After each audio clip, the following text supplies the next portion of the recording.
I will call to order the Mcminnville Water and Light meeting of March 16th, 2021. Trina, could you take the roll, please?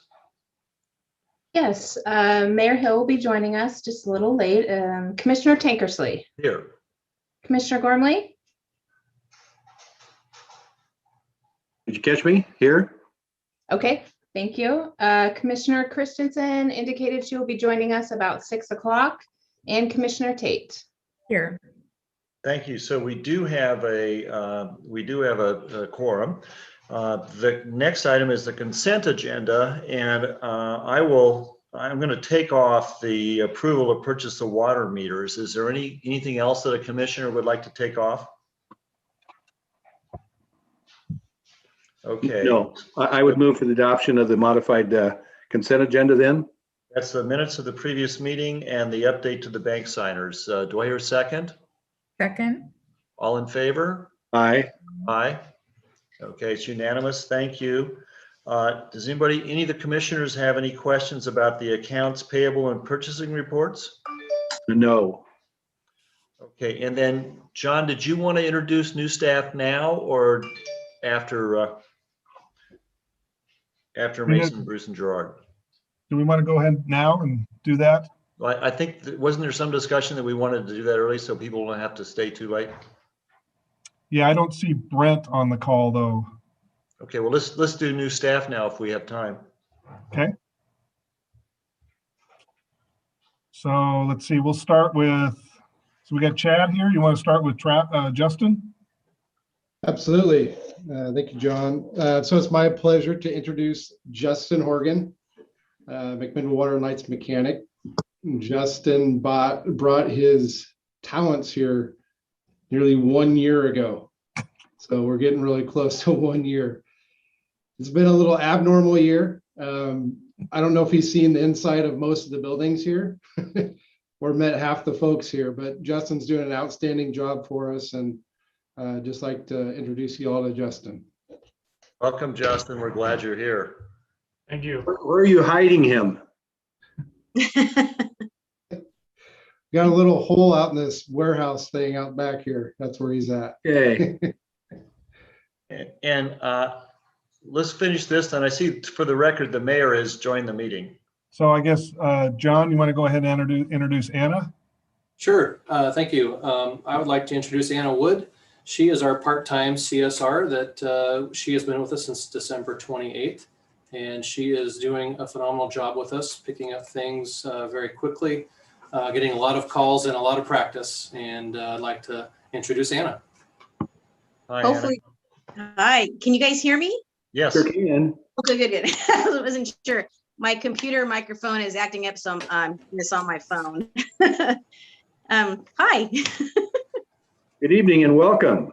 Thank you. And so are you working from the office sometime, or are you all always at home? Oh, I'm always in the office. Oh, great. Okay. Yeah, I work 8:30 to 3. Great. So part-time and have my lunch, and it's been phenomenal. The group there, everybody's super friendly. The whole company, it's been such an easy transition for me. I love it. It's a great group of people to work for. Super. Thank you. We're glad to hear that. Well, both Anna and Justin, again, you talk a little bit about kind of this family atmosphere that we have at Water and Light. We feel that as a commission also. And so it's a joy to be able to work with all of you and new employees. We're excited to welcome you, have an opportunity to meet you. And you've been here since the beginning of the meeting. So you've met Kathy and Ed and Tom, and now myself. So again, welcome. Thank you very much. We look forward to meeting you in person when we can. Yes, go to the office yes. again. And they let us back in. We're hoping that we're going to have the public work barbecue this year, right, John? He says no, maybe. It would be nice. It would, wouldn't it? Because I miss all of that. Well, again, thank you for taking the opportunity to be with us during the meeting and be introduced you to. Oh, thank you. Good. Thank you. So, Thanks, so thanks, Scott, we took the approval of purchase water meters off the consent agenda. We passed the rest of the consent agenda, and we skipped over the Mason, Bruce, and Gerard report. Brent doesn't look to be here yet, No. does he? No, so Okay. that's where we are. Okay, well, great. So what we'll do is we will bypass the consultant partners report until Brent comes on, and we'll pick that up when Brent's here.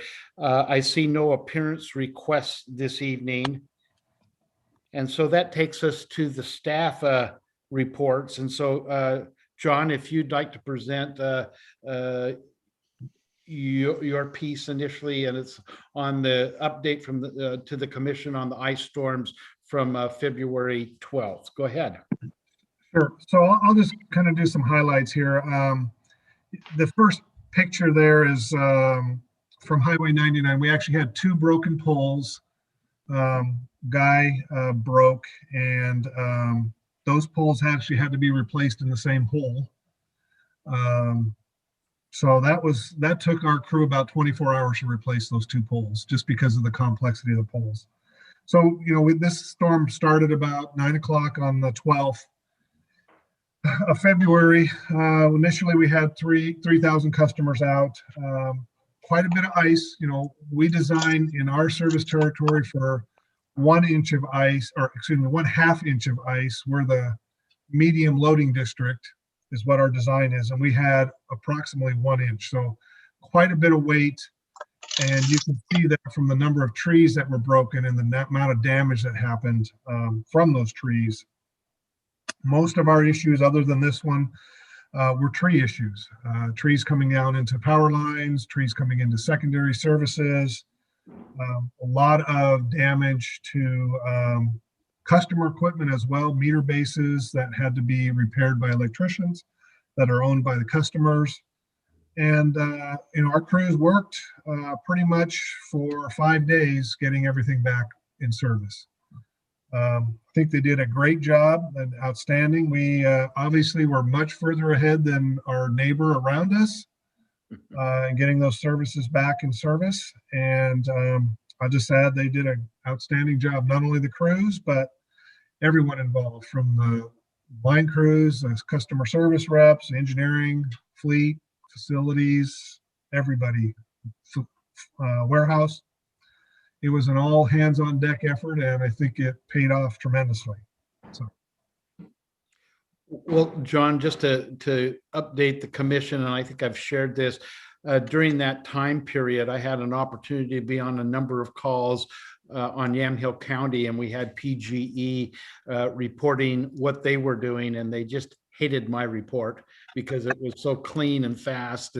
And I'll tell you, the day that I said that we had maybe 40 clients out, they still had 320,000 clients that were out of power. So again, they've got a big area. I understand all of that. But again, our customer service and our ability to do what we needed to do was phenomenal. So again, hats off to everyone that's done what they needed to do.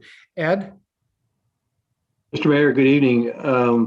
John, in your report, you mentioned $327,000 worth of expenses. This would be our crew costs, polo costs, things like that, outside vendors to come in and help cut the brush up, those things? correct. Materials, overtime, those types of brushing crew, Okay. additional brushing crew costs. And we Is it- have those to the county for possible reimbursement from FEMA.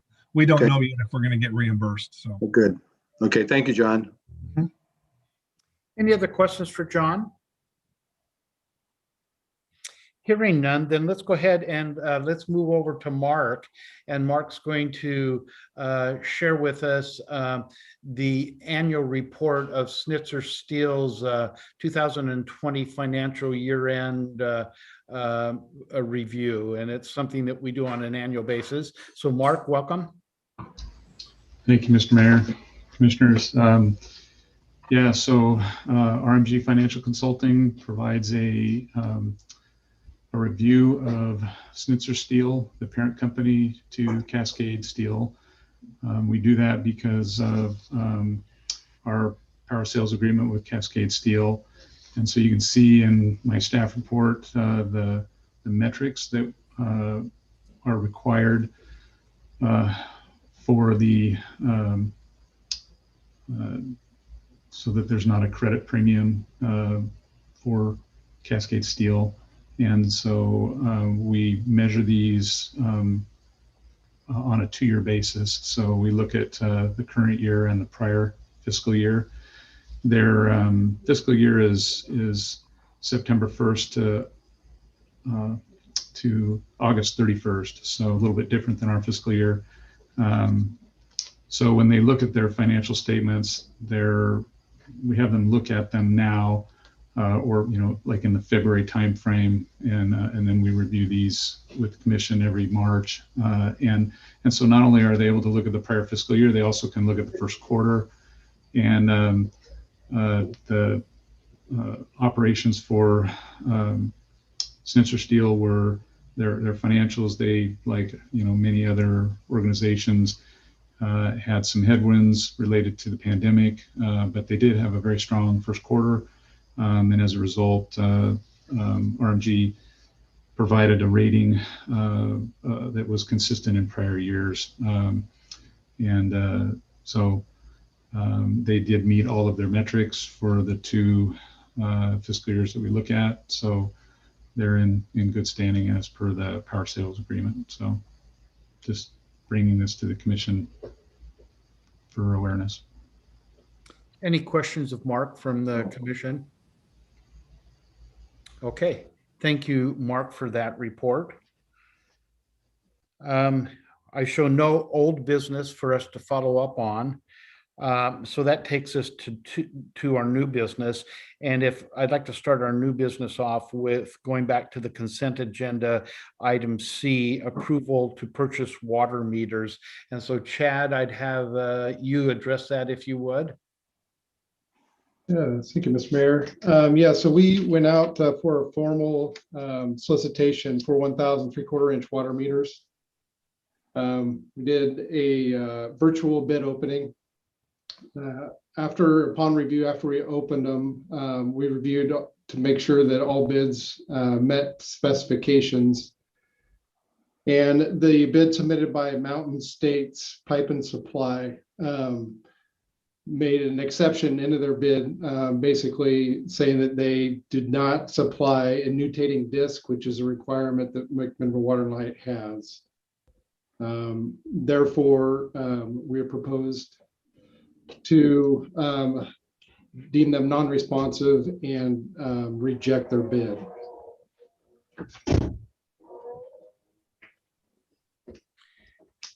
So Chad, the reason I asked to have this taken off is that I don't know enough about water meters. And is that difference of the kind of disc that's inside the meter, is that important? Is that material? Yeah, so yes, it is. So I guess our first line item in our spec number 1 calls for positive displacement Mutating disc. So it's at the top of the priority list. It's just a different mechanism. There's 2 different mechanisms. So this one's a Mutating disc. It's basically a ball with a disc around it. It basically wobbles. And every time it wobbles, it gives a measurement. The other one is oscillating piston, which basically, think of a piston, and it goes around the outside of the meter. The Mutating disc is prevalent in the industry. It's the most popular positive displacement meter, and we don't have any experience with the other one. And isn't the one that they submitted a prone to problems or to reliability issues? Yeah, that I can't speak to a whole lot. It's a new meter. I think the meter's been around for a while, but they've transitioned to different companies that bought them out. And so this particular meter is new to the industry, so to speak, at least through my research that I found. So yeah, I couldn't speak to that 100%. But we also know that Mountain States Pipe and Supply has taken exception to not being accepted as the high or the low bid. Is that correct? That is correct, yes. No, I guess the bottom line is they just didn't meet our requirements as spelled out in our solicitation.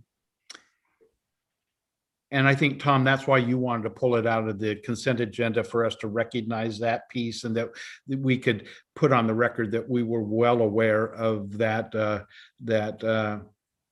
taking exception to what we are talking about.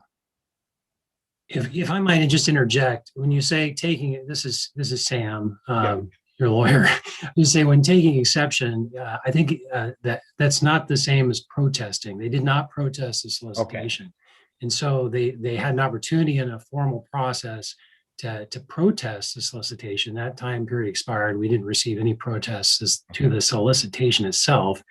The exception, I think, that Mr. Hudson's referring to is they basically just told us up front that they're not complying, they're not submitting a bid that complies with the specification. So they submitted a bid that was expressly different than what was specified. I'll just also note that I think Mr. Hudson had contacts from other bidders with questions as to a specification that might have otherwise put in bids, but for that specification. Mr. Hudson can correct me if I'm wrong, but I think if we might have seen others, if the specification had been different, we would have seen other bidders to that other specification. Thank you, Sam, for that clarification. So I guess the question, Chad, is there's a big dollar difference here. Does this make a difference? I realize we can't accept this other bid that didn't meet the specification, but I mean, are you comfortable that we're getting our money's worth with the specified meter? Yes, yeah. So there's basically three manufacturers that supply, 4 manufacturers supply the meters that we specify. And we've been buying them, well, for as long as I've been here. So yeah, we use them regularly. And it would be a problem if we had 2 kinds of meters in our system?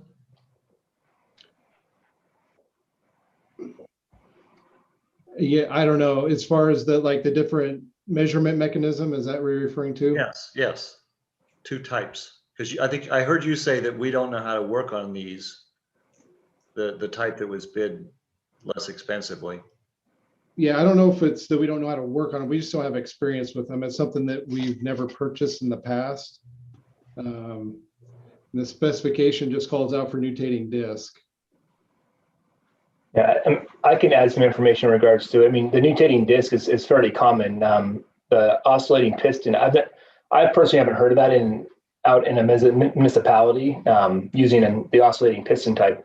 The one we spec'd out is pretty standard. The spec has been tested and proven. The meters we're getting, there's a number of different suppliers that can get us those meters, and they have a history with us, as well as other utilities. So the spec we work with, I mean, it comes from, we work with John Spence on that and others in regards to get the right spec for meter reading and everything. And we've had pretty good luck with the mutating disc piece on there. So to change it now would be, I don't think we have history with that mutating disc, and we'd like to stay with it.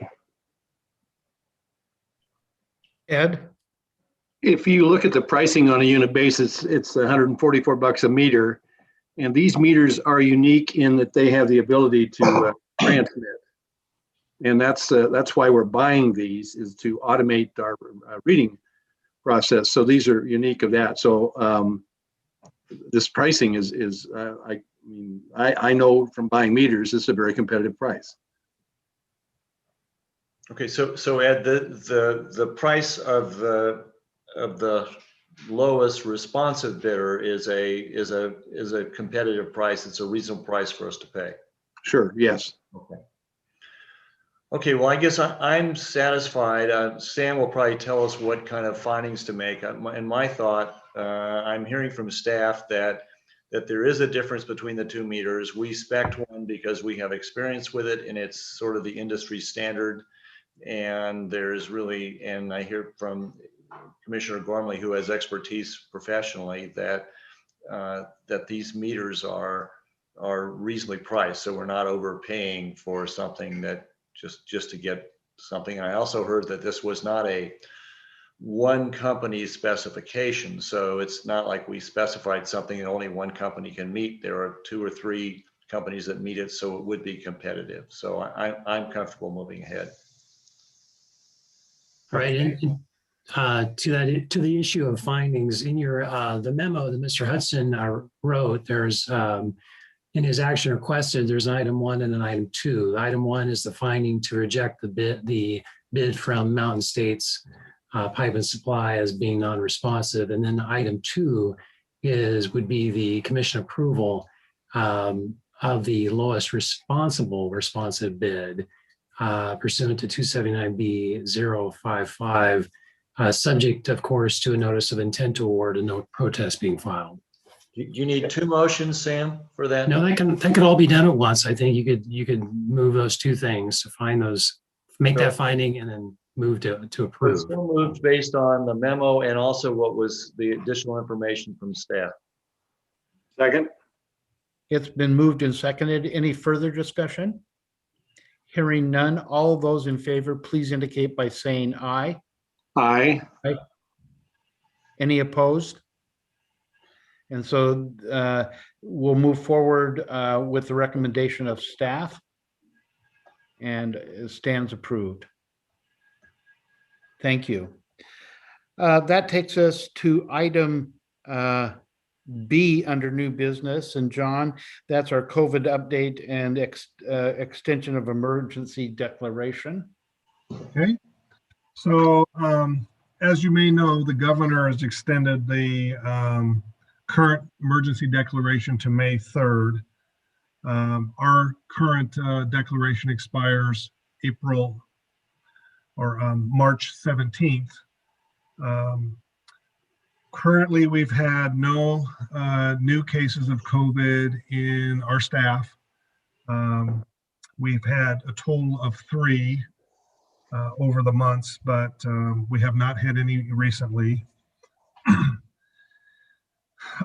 We are starting to bring our employees back on a rotating basis. There are mask requirements and spacing requirements. This seems to be working well. We have not had any issues with employees coming back to the office. We still have 3 employees that are working remotely, but I anticipate over the next month that we will start to bring some of those employees back part-time. I would also add construction. Construction continues. We have started work on the Highway 99 water main project. I think James told me today contractor currently has about 1,000 feet of that water main installed. And the contractor out on Baker Creek continues to work. They are still pouring foundations, and I anticipate that they will start grading and fence work here in the next month. Front office, credit card payments. Over the last month, credit card payments continue to increase. Our revenue from credit card payments was almost $800,000 over the last month. And comparing to last year at this time, that was about $450,000. So that model of customers using credit cards continues to be popular with our customers. And you can also see at the next item our customers helping customers data. That program continues to provide funds for customers that are having issues paying their both electric, water, and sewer bills. I would also note that of the $20,000 that Water and Light puts towards the program, we have put those funds for the year to the program because we had some significant donations over January. So the $20,000 that Water and Light would typically provide has actually been put into the fund. And then I would also point to our delinquencies. If you look at February of 2021, delinquencies have been holding fairly steady. I would note that we do have a number of customers. Our customers not responding to us seems to have started to increase, and I believe we will probably have to start doing additional disconnects because those customers are not working with us. And then lastly, I would just point out that for the COVID event through March of this year, there has been a total amount of $480,000 that has either been fees waived or credit card payments or credit card fees waived to date. We have recouped some of that funding from the CARES Act. I believe the credit card fees were recouped, but the other expenditures as far as the waiving of the delinquent, late, and reconnect fees have not been recouped. And staff would also recommend that we continue our extension of our emergency through April 21st. And are there any questions? Hearing none, then we have a resolution. And so Sam, if you could read the resolution and get the number. This is resolution 2021-11, a resolution by the City of McMinnville, a municipal corporation of the state of Oregon, acting by and through its Water and Light Commission, declaring and extending a state of emergency with regard to operation of the water and light plants of the City of McMinnville. And so do I have a motion? So moved. A second? Second. It was moved by Ed and seconded by Kathy. We'll go to Trina to do a polling of the commission. Yes, Mayor Hill, Yes? Commissioner Tankersley, Yes. Commissioner Gormley, Yes. and Commissioner Tate. Yes. Resolution 2021-11 passes unanimously. Thank you. I see that Brent is on the line. And so Brent, let's go ahead and have our consultant and partners report. And so Brent, if you would run us through your report. Welcome. You're muted still, Brent.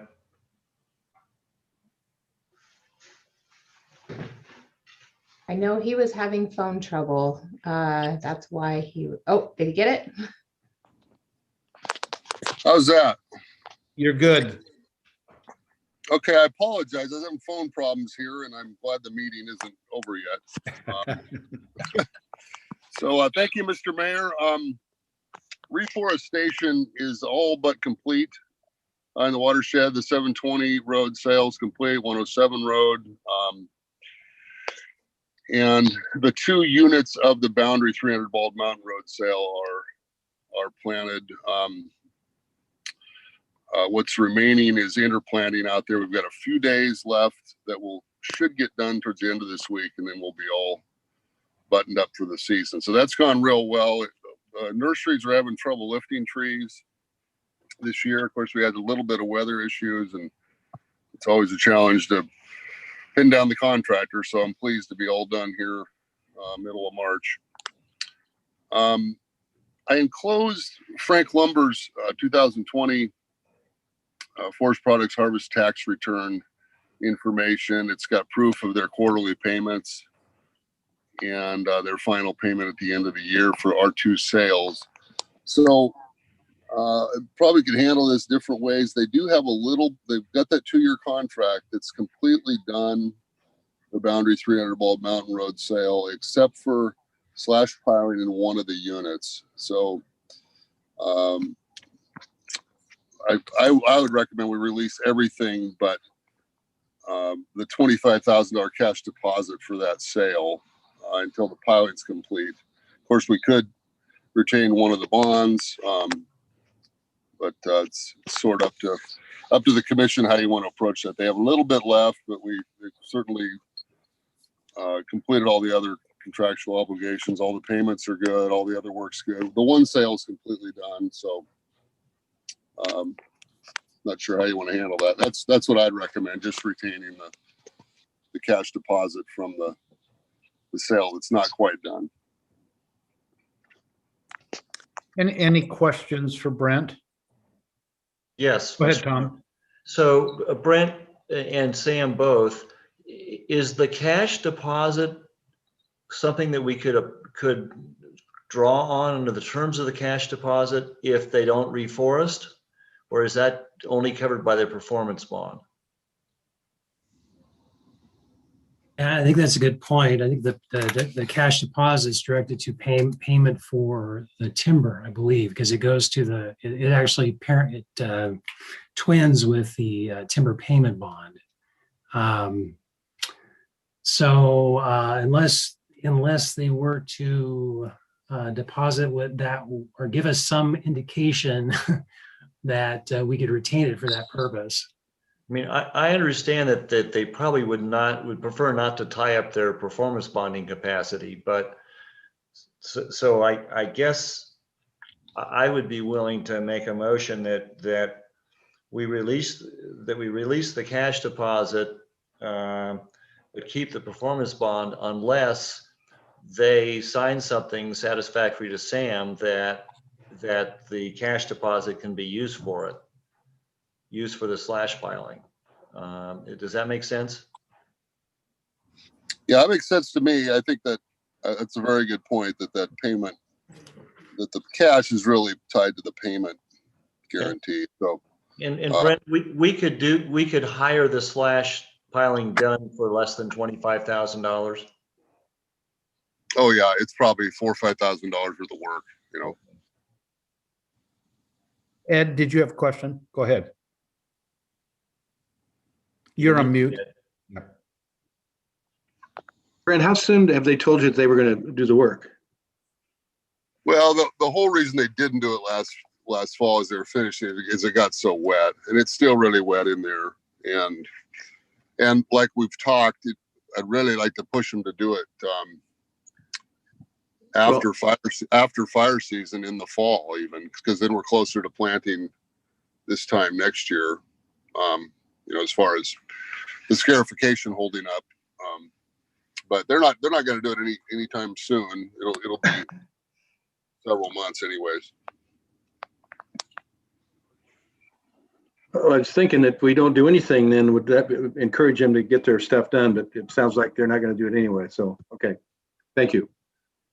So maybe what I'm hearing is if the motion be to release the bonds and the cash deposit on the 107, and then subject to on the, is that on the boundary? Is that on the boundary 300 or is that on the 107? I'm getting this. It's the boundary road unit of the boundary 300 Okay. road, Bald Mountain Road. So. Okay, so subject to a communication from Frank that allows us to use the 25,000 as cash assurance to complete the Slash piling. The slash piling. And related activities, whatever they are. Yeah. Yeah, that would be the motion. Is the bond specific to these contracts, or is it general to the amount of money? It is specific to the contracts, and it has a specific amount of money, but they're specific to the contract. So Tom's saying keep the bond and give them the cash, right?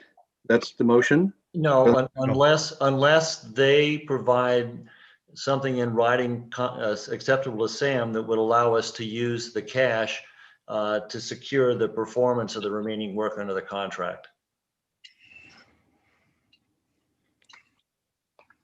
So it allows them then to put cash, let us hold on to the cash for performance as compared to holding the bond, the total amount of the bond. Yeah, it'd be their choice. You know, I'm not real supportive of giving up the bond, because the bond is all about getting the job done. And the bond should stay in place until the very end. Let's say something crazy happened and it costs $75,000 to clean the mess up. That's what the bond's there for. So, and as far as tying up their bonding capacity, the bonding companies look at what they build and what's left to build and stuff like that. That's how their capacity is figured. So that bonds that safety net for us. Well, Okay. that sounds good to me. That was just my first idea, was the cash, and it does make more sense, I think, to keep the bond, and much cleaner. And I don't think it matters to Frank so much. I was just Okay. that was my approach there. So. Well, if it doesn't So- matter to Frank, then I would, if I made a motion, I withdraw it. Okay. So I'll So turn, yeah. with our discussion now, what we're looking at is continuing to hold the bond through the completion of the total work. And we could release the cash, could we not? Because we're done with that portion of payments. Brent's recommendation is that I recommend we retain the 25 cash deposits for boundary. I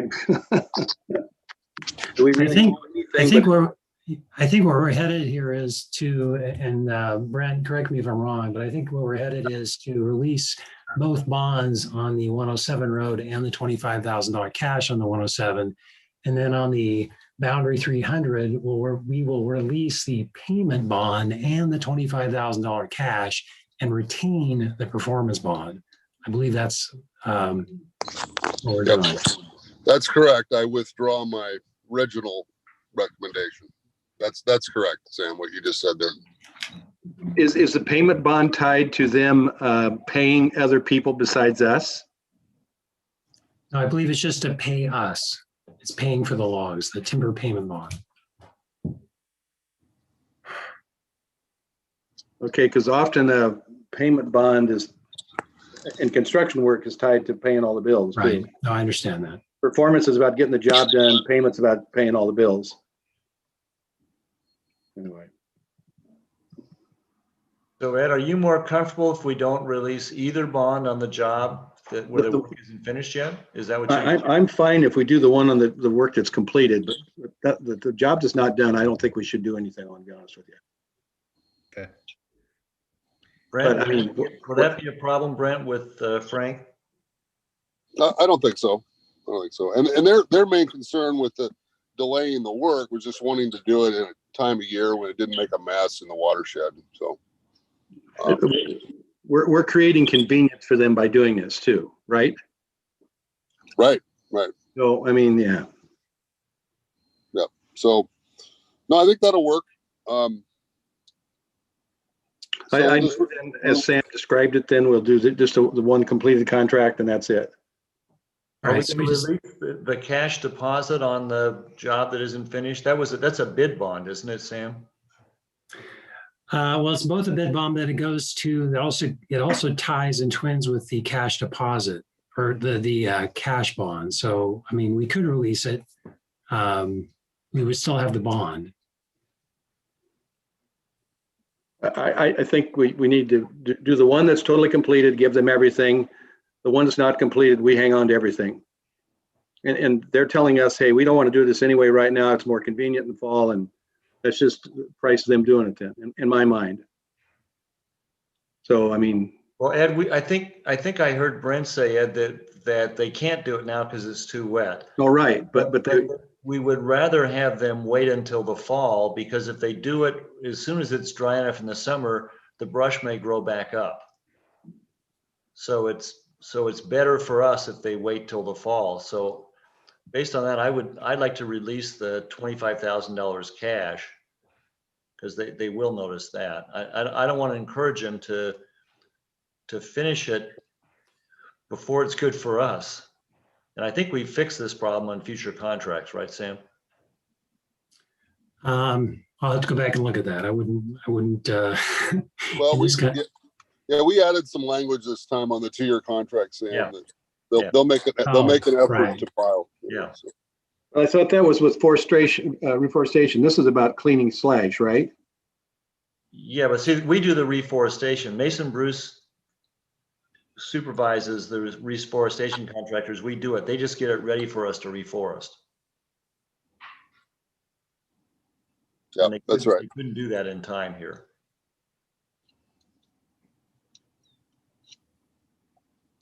Okay, so Tom, your motion is to release all bonds and, or no, to hang on to the bond, but release the cash.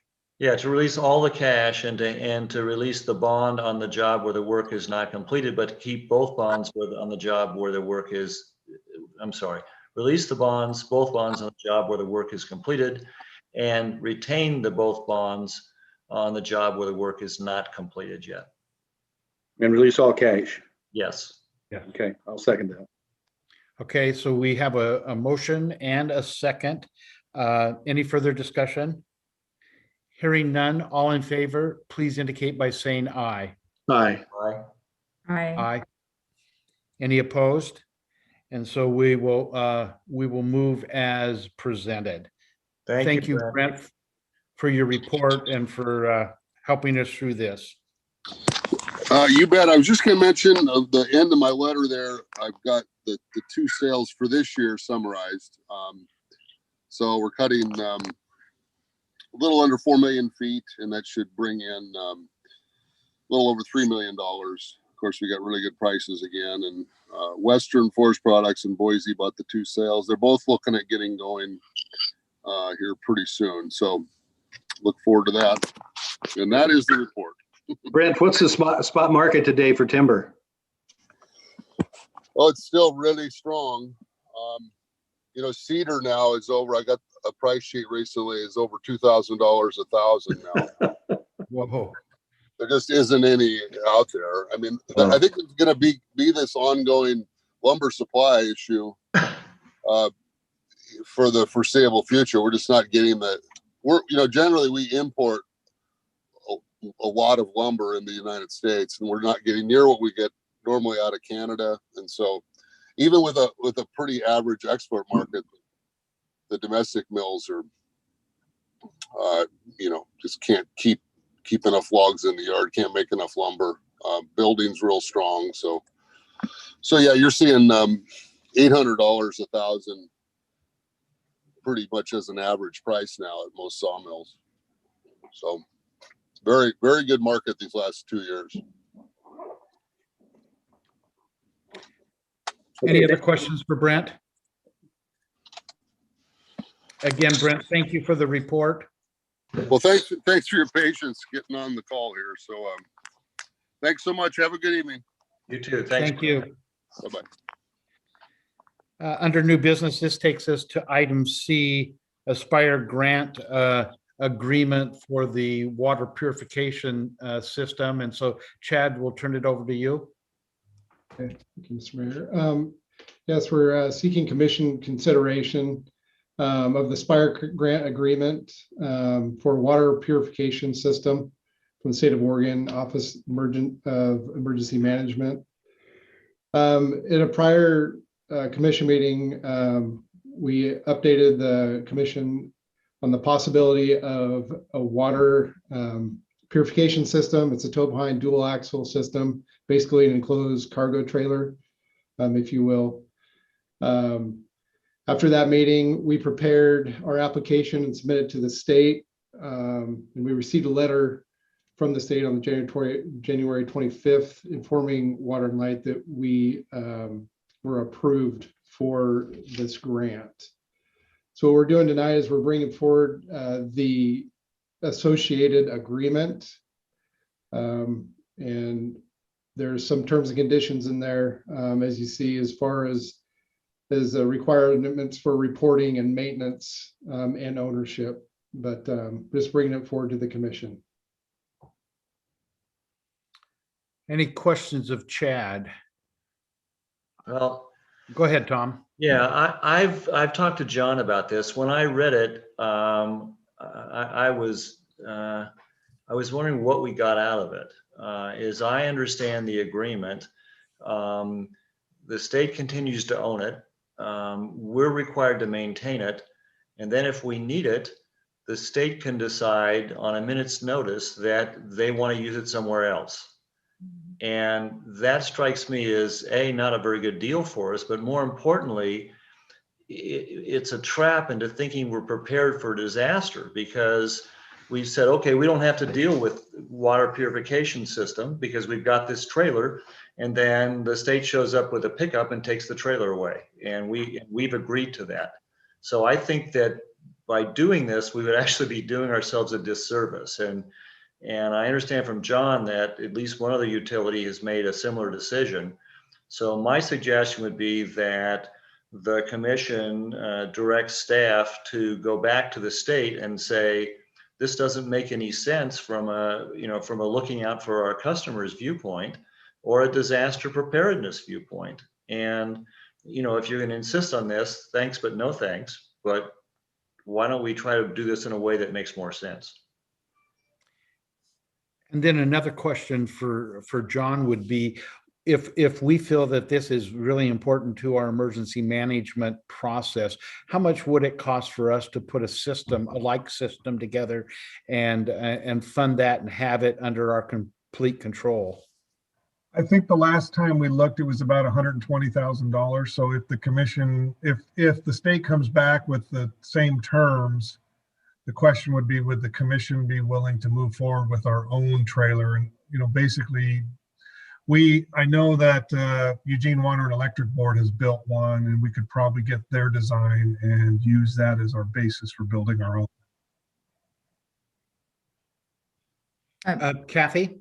Yeah, so John, since this is around emergency preparedness, I think there's always lots of conversations amongst various groups, governmental and other public and even some private groups about, sort of from a community readiness standpoint, investing in this type of emergency preparedness. And it seems to me, I don't know I haven't been involved to this point in a lot of those conversations, sort of on the, on the periphery of that. But I think that is something that from a community standpoint should really be being driven here. I mean, if something like the ice storm that we saw, was so much havoc for so many people, it's obvious that we need to do a better job as a community. And it's almost seemed to me like that would be something that would fall into that, to something of a bigger cause. And I was curious about the grant itself. Is it something that we went out to this, we applied for, the state had a program and we sent in an application to get the grant, or they just they just notified us that we could get it? Did we go after it or did they bring it to us? They put it out there and then we applied. So I guess the question is, long-term, if they, don't want to change those terms, then we probably need to look at, because the smaller communities around us probably cannot do something like this. And right. How are they going to prepare for these types of things? I know the trailer was designed for about 40,000 gallons a day. And if you assume 1 gallon per person, that gives you kind of the basis of the population you can serve with that. So the question would be, in that instance, is there something that we could do to increase the capacity that they might be willing to chip in or pay for as well? I think that's kind of what I'm hearing. Is that? Well, John, one other question. Does the technology around this change at all? Or is it pretty static? It depends. There's different technologies to filter water. You can do reverse osmosis, I think is what this system was. It's been a while since I looked at it, but there's others that use filters with silver in them to purify the water. I believe this one was the reverse osmosis though. So John, has Chad or James studied how much wastewater we're going to end up with on our system? For every gallon of product, you end up, there's a multiplier on how many gallons you waste. Yeah. Maybe there's a better technology to use and conserve water. Yeah, we have not, because we haven't even seen the design. All we know is that, it's going to be this many gallons and it's going to fit in this kind of box. So. So John, I would I would prefer that staff go back to the state and say, this doesn't make sense, and not go back and say, doesn't make sense, and we're just going to do it ourselves. Yeah, we can ask the question. And then come back, and then I'd like you to come back to us and let us know what happens, and we could make a decision then. And I kind of like the idea that, one, if we have to, we can partner with other people in the community, other areas in the community, the county. And second, look at the other kinds of systems that might work as well. Yeah, we can do that. So John, would it help if we tied this to our regional committee at all? Saying that we would provide services to our partners? That might draw some of them in, yes, to help pay for part of it if we don't go with if the state doesn't agree. Okay. Yeah. That's what I was wondering, is sort of, if we were going to build something or have something built, like some of the smaller communities wouldn't need the capacity that we would need here, but the sort of the economy of scale and get the county set up for success in that area might be interesting to look at. Right. Yeah, we can explore that. And John, if Jody's not here yet, so if you would bring Jody Commissioner Christensen up to speed on what we decided here tonight and why, please. Sure. Thank you. Okay, sounds good. Any other discussion? No. Okay, then we'll move forward with the discussion and getting back to the state, and then have the staff come and report to us after that has been accomplished. Okay, next we have on the agenda, Mark, and we have the fiscal year 2019-20 audit presentation. And so we've got Moss Adams with us. Keith, you're with us. So Mr. Mayor, Mr. Mayor, before we get started, could you identify who our audit committee is? You and Tom? It's is it not Tom and now It was Jody before. It was Jody and me before. Yeah, I think that's where it still sits. Okay. Thank you. Okay, Mark, go ahead, and then we've got Keith to take up too. So go ahead, Mark.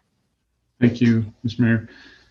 Yeah, so this evening the audit is in the packet, and also in the packet is the letter that the auditors provide to those that govern, and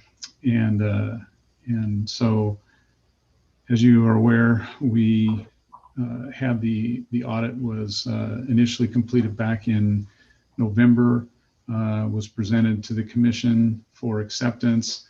A couple of days after that, we discovered that there was an error in how Water and Light had been calculating the payment lieu of tax to the city, and that error dated back to 2012. And so the issue was failure to include the credit card receipts for utility payments made by credit cards dating back to when we began taking credit cards, 2012. So when we looked at that, we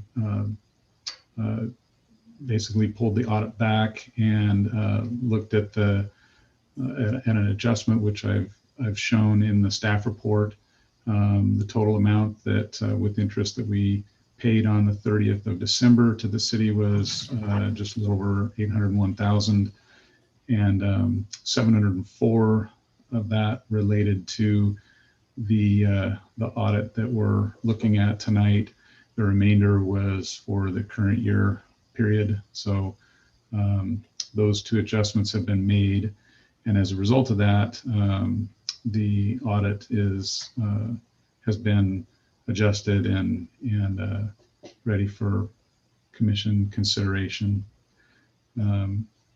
Keith Simovic from Moss Adams, our audit manager, he is here to present the audit and answer any commission questions, and I certainly will answer questions as well. So turn it over to Keith. Perfect. Thanks, Mark. And thanks, Mr. Mayor and Commissioners. Excited to be here again. And thanks for framing that up, Mark. And I think I'm going to share my screen here. And oh, it looks like I'm disabled from sharing my screen. I don't know if that can change. If Trina, if you can do that, or if anyone else can give me screen sharing capability. Yeah, go ahead and try again, Keith. Oh, there we go. Perfect. That was quick. Okay. Can everyone see this, or a thumbs up out there? Yes, Perfect. Keith. Thank you. Okay. So, and the way we kind of want to frame this up, I think, because we had been before the commission back in November and presented kind of the results at that time. So I think where we want to focus now, not kind of rehashing that information, but kind of take this from a past, present, and future type of look at this and say, what had happened in the past. And I think Mark kind of has taken on some of that, and I know there's been discussion of that at previous meetings. And the present, what impact has that had on the financials? What changes would you expect to see as you're going through there, and have been reflected in that amended audited financial statement document that you have before you?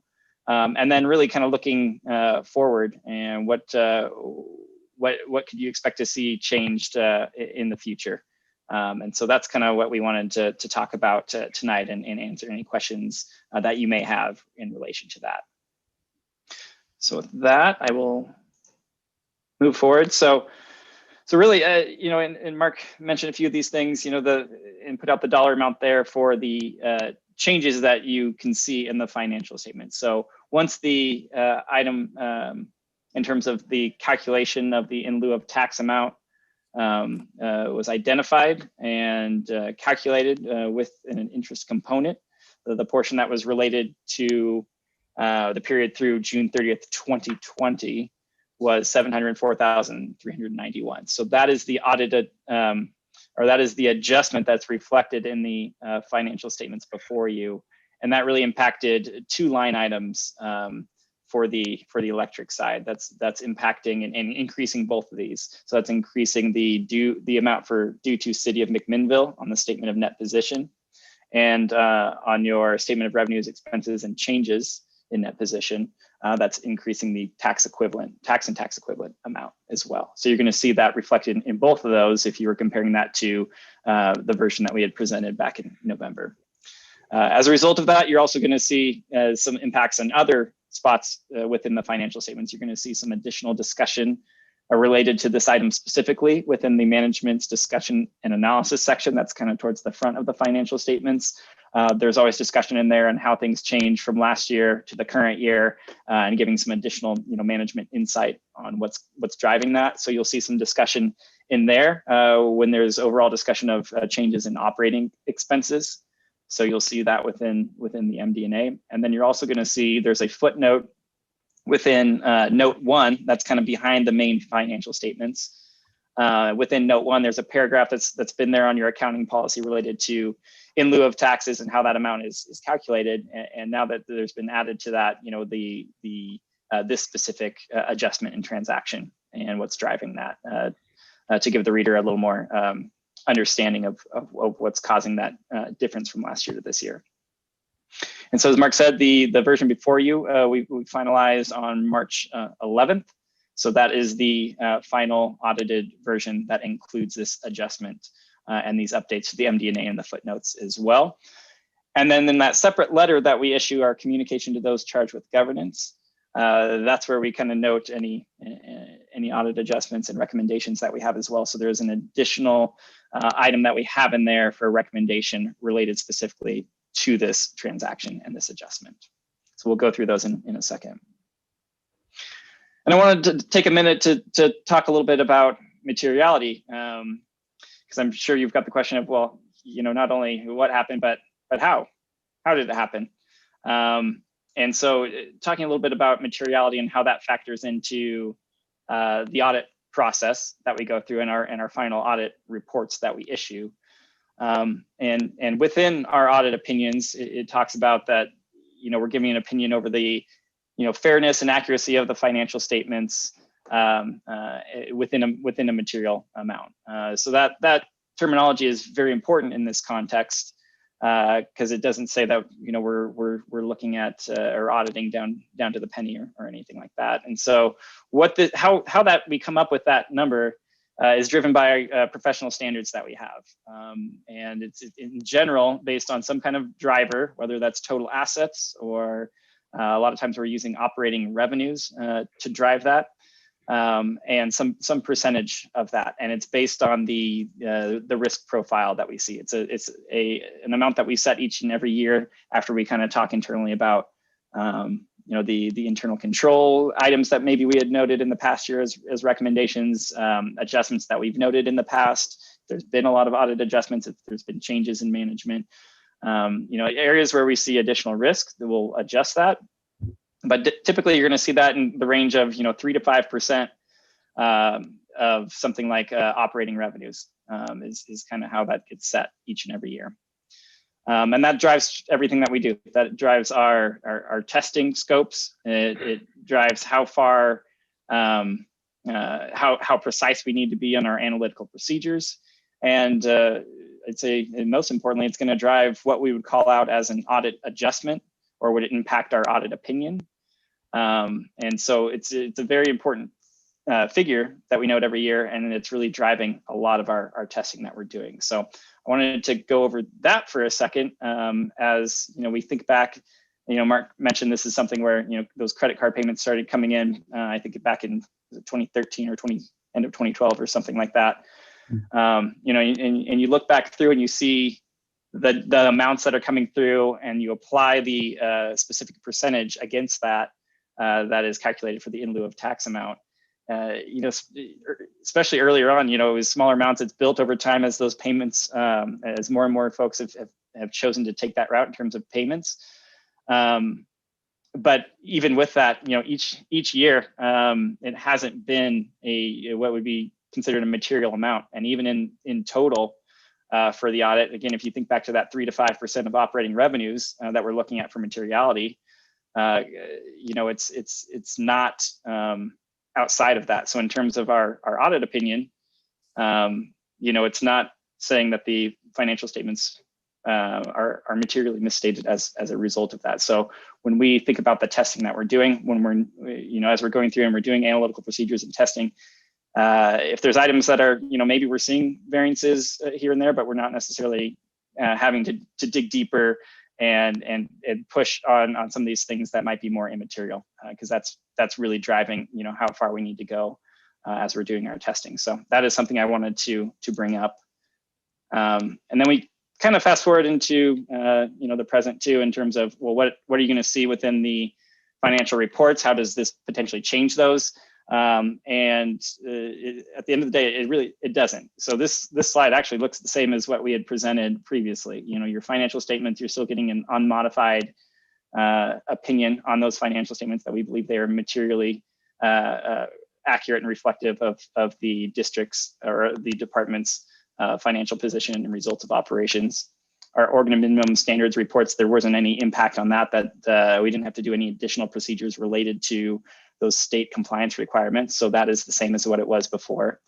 And then in our communication to those charged with governance, we do have one additional recommendation in there, but the significant deficiency that we had previously and discussed with the audit committee and the commission related to plant assets still exists there.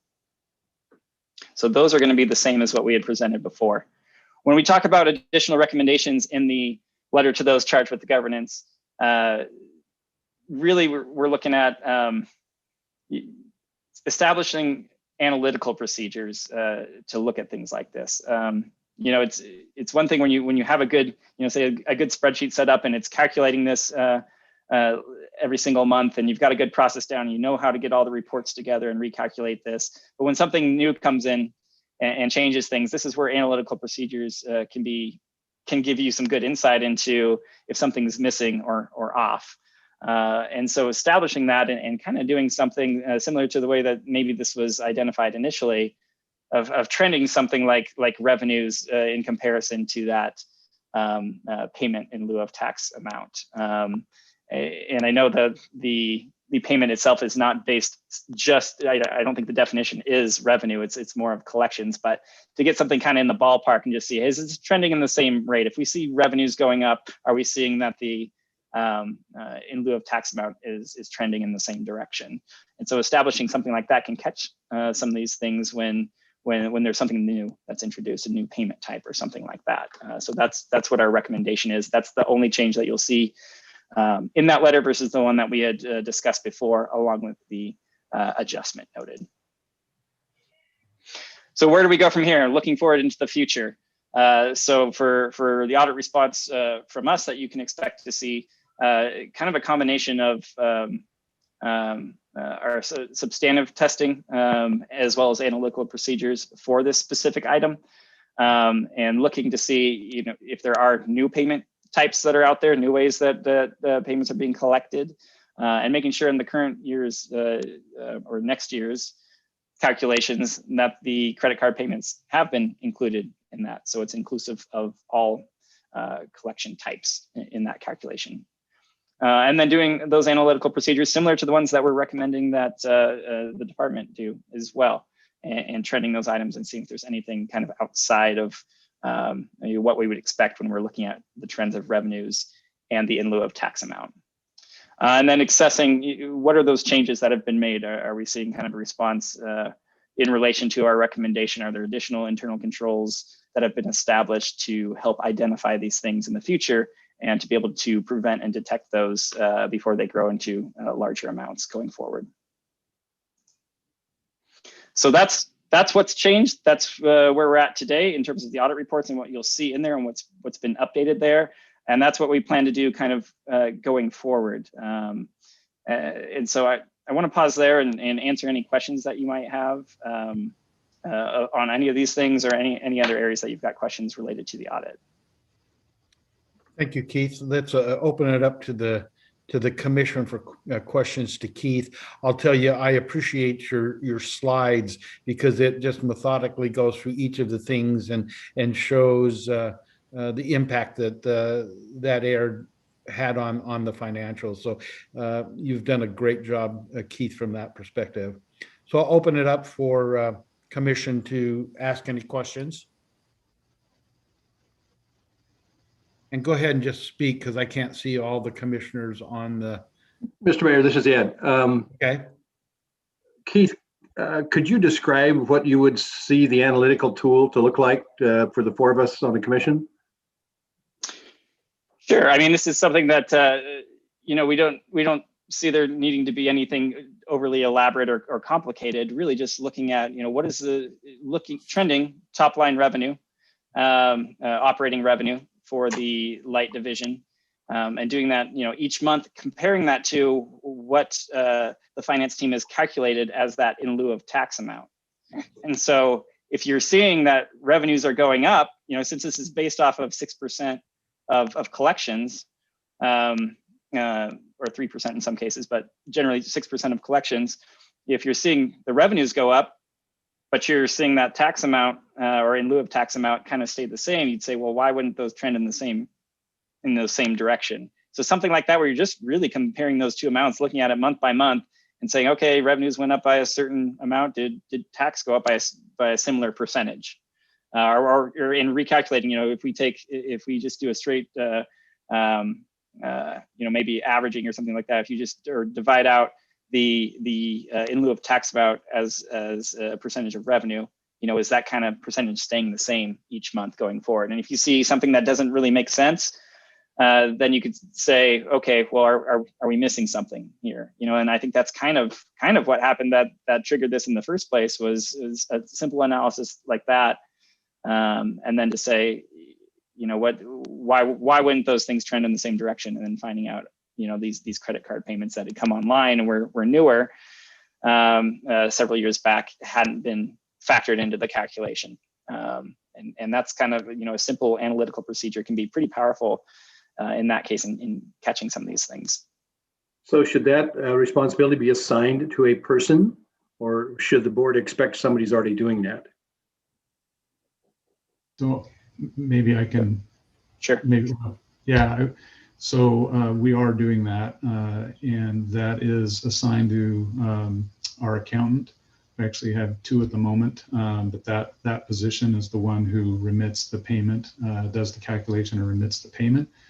And so with that, we have an additional analytic review component that compares the revenues that we calculate the in lieu of tax payment off of, basically where those collections are derived from, where they come from, the revenues. So we'll do that calculation off of the revenues, and we'll do the same calculation off of the collections, and we'll compare the two. And then we have a running comparison month to month through the fiscal year. And we started this correction in November. And so we have November forward to present. And so with that correction, I mean, with that comparison, you, just like Keith explained, you get a sense as to, does it reasonably appear that we're including everything? There is, deviations because not everybody pays their billings the next month. But we'll compare if the collection month is, for February, we'll compare the January billings, apply the calculation on the January billings, and apply the same to the February collections and see how far they're off. And that way, we're looking at two separate sources to make the calculation and comparing them to validate the calculation. Where in the past, we didn't do that. We were only looking at the collections. We never did consider the revenues. Hence the reason we missed the additional revenue that was not included in the collections process we were using for calculating the payment. Thank you. Yeah. Other questions or comments?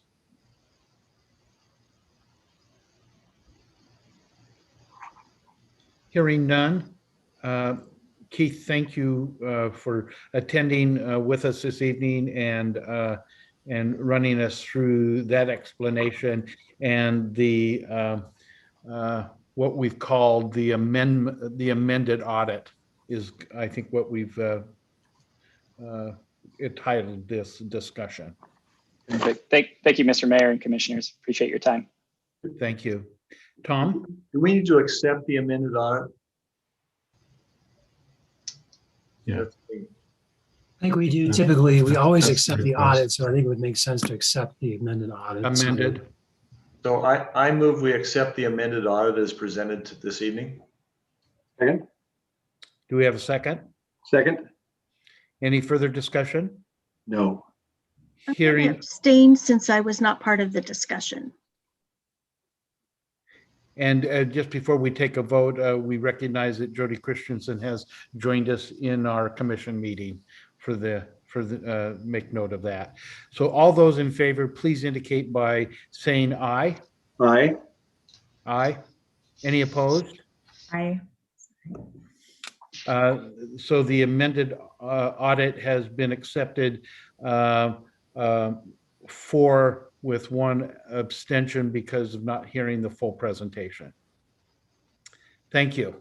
Again, thank you, Keith. Okay, next on our new business is the fiscal year 2019-2020 audit plan of action. And so, Mark, if you'd run us through that.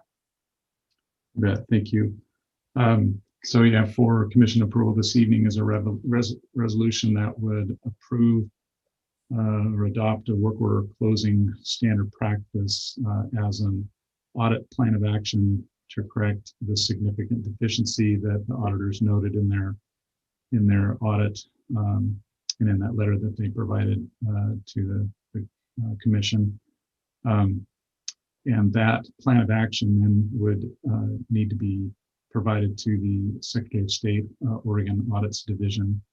And so direction to do that is what we're seeking this evening. So that audit deficiency was the lack of procedures for ensuring timely closure of work orders when the associated assets in those work orders had gone into service. And so I've shown in my staff report the progress that we've made to date with the work orders that were identified at the when the audit was completed initially. So this would have been in the October timeframe. We identified there were a number of open work orders, 280 in the electric division and 30 in the water division. And then you can the value of the assets in those work orders that had gone into service. And so the issue is that those work orders or those assets had not been classified as depreciable assets. They were still being classified as work in progress, not being depreciated. And so there was a misstatement in our financials from the classification on the balance sheet, as well as the depreciation that wasn't being taken. And so, what we've done to address this is the plan of action is to establish a standard practice to define what we're going to do to close work orders when the assets go into service. And so we've that's attached as part of what in the packet for the commission to see, but is also that we would provide to the state audits division. And this is really our process to make the progress that we've done to date, where we have dropped just a little over 200 work orders. So we've been able to close about 200 in the electric division and all but 5 in the water division side, and significantly reduce the amount of assets that remain unclassified, still in work in progress. And we're continuing to work on that. Particularly in the electric division, the number of work orders, it takes some time to get through those. And so we're continuing to work through that in our progress. We anticipate being completed by the end of this fiscal year on that.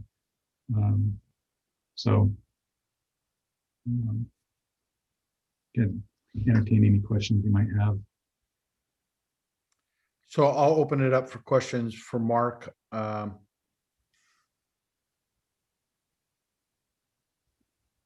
Tom? Actually, this is for Keith, who's still here. Keith, does this plan of action look to you, in your professional opinion, like something that would solve the problem if it's implemented? No, that's a great question. So no, I think it is a good plan. And I think what helped too was just I remember during the audit kind of having a conversation with all the different stakeholders in the room to kind of talk about this. And I know that kind of spurred additional conversations of how do we accomplish this as a group. And I know, your general manager was there, your finance director was there, engineering was there, operations were there. Everyone had a seat at the table there, which is good, because this is a process that takes the entire organization to get it to where it's a well-oiled machine, and where things are getting closed out timely. And it takes a lot of work with a lot of moving pieces. So this proposal seems to me that it would achieve that objective. Great. Thank you. And thank you, Mark, for getting us together.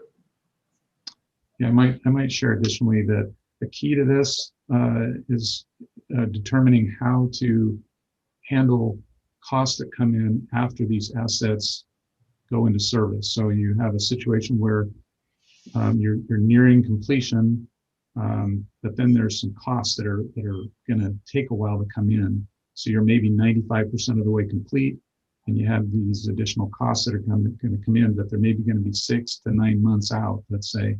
And so what do you do? And so part of the key to this was we figured out how to go through the process. We can close the work order. How do we reopen it? What happens when we reopen it? How difficult is that process to go through?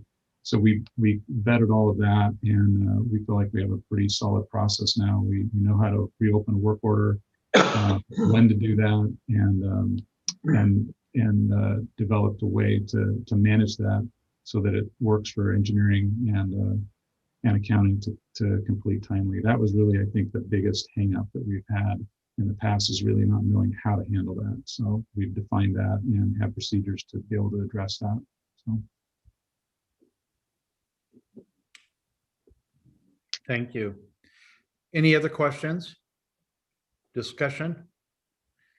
If not, I think we have a resolution that's associated with this. And so Sam, could you read that by title only? Certainly. This is resolution number 2021-12, a resolution by the city of McMinnville acting by and through its Water and Light Commission to adopt a plan of action to correct an internal control deficiency identified during the fiscal year 1920 McMinnville Water and Light audit. Thank you, Sam. Do I have a motion?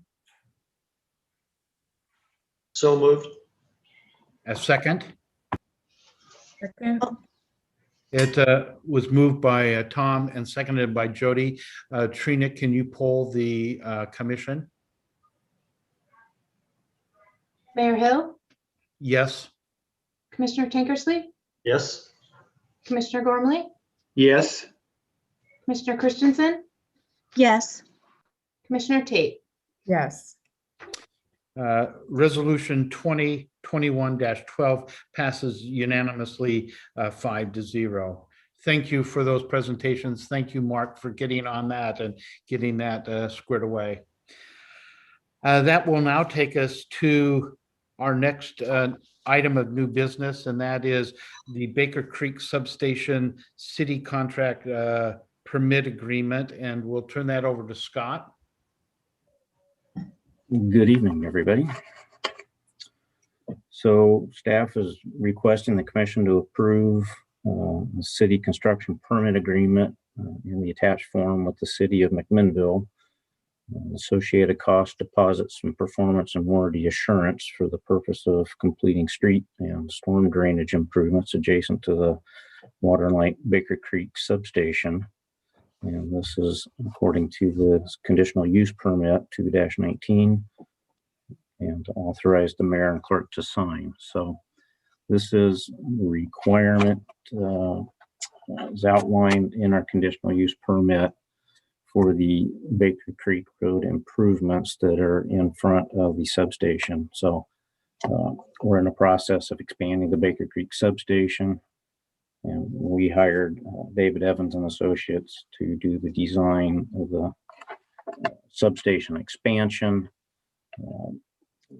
As part of that, the Baker Creek Road frontage improvements, we were to work with the developer doing the subdivision around the substation to try to coordinate those efforts.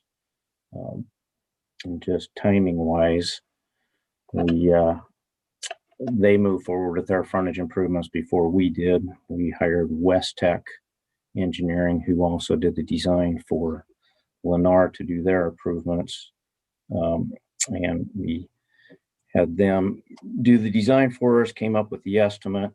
And as that requirement, we need this construction permit agreement from the city to move forward. So this outlines the cost. And it encompasses everything with the requirements of the city to do the frontage improvements. So the asphalt, curbing, sidewalk, and the construction. So included in this are the permit fees. It's outlined by the fees set by the city, their requirements. Engineers estimated for this project was $70,413 at the time that this was put together. However, today there was a discovery in the engineer's estimate that the sidewalk costs were omitted. So there's an updated engineer's estimate of $79,818, which will increase these fees accordingly to the city's structure of cost. So it's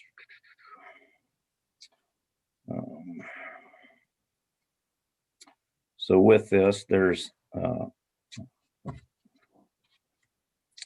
5% of the estimate construction cost is what the permit fees are. with that is an amount for deposit for inspection cost. And then there's also a 10% warranty assurance that will be required. And the construction permit agreement is included in the packet here. And with that, take any questions. We'll open it up for questions for Scott. So Scott, just to confirm, the number that we have in the packet is different than what you discovered today. Correct. So So the at the numbers- time, sorry. Oh, go ahead. Well, at the time the packet was put together, our engineer's estimate was $70,413. Mhm. It was discovered today and confirmed by the engineer, West Tech. The cost for the installation of the sidewalk along Baker Creek Road was not included. That was updated, and the current engineer's estimate is $79,818 now. Okay, thank you. I'd move to accept staff's recommendation and move forward with this. Do we have a second? I'll second. Do we need to make a note of the change in the number? Yeah, and I would just ask the motion include a recognition, or that the approval would include amending the document to reflect an estimated cost of $79,818. That was included in my motion. Thank you. Okay. Thank you. And then Jody, you seconded. So Yes. Ed moved and Jody seconded. All in favor, please indicate by saying aye. Aye. Aye. Any opposed? And so this construction permit agreement to the city of McMinnville passes unanimously 5-0. Thank you for that presentation. Okay, Thank you. our last area of new business is a Zone 2 discussion. And this is water pressure Zone 2 development. And so James and Sam, if you could run us through this discussion. Excuse me, Mr. Mayor, sorry to interrupt, but before we start, I'm now retired, of course, but during my practice, I represented the people who own that property for a number of years on various matters, including this property. So I think that I need to be excused from this discussion here. I'm sorry. Thank you, Tom. Thank you. Hi, Janet. And so go ahead, James, if you'd move forward. So, Trina, can you please bring up the figure 1 on the screen? So McMinnville Water and Light recently had a request from West Hill Properties to, and they're a local developer here, to expand into a portion of water pressure zone 2. So the developer has requested a 3-phase approach to build within zone 2. Figure 1 here, shown on the screen, illustrates West Hill's property. They have 488 lots, with 308 of those lots located in zone 2.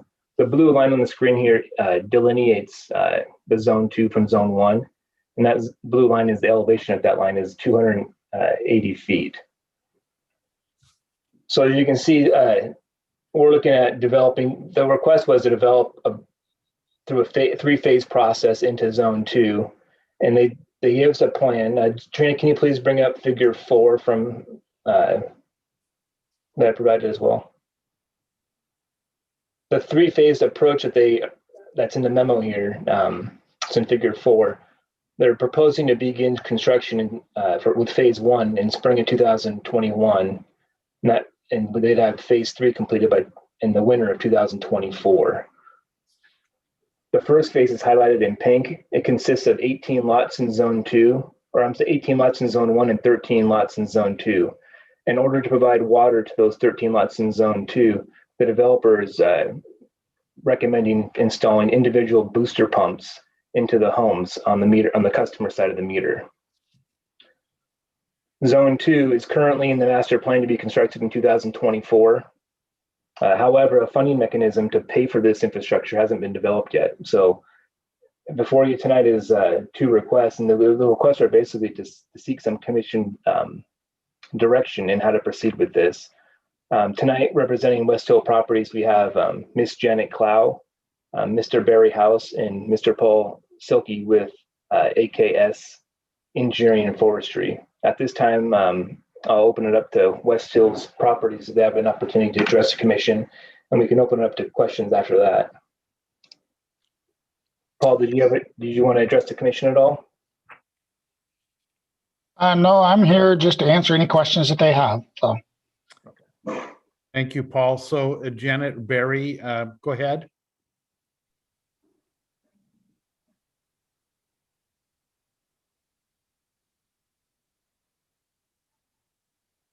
Barry, you're muted. You need to turn your mic on, Barry.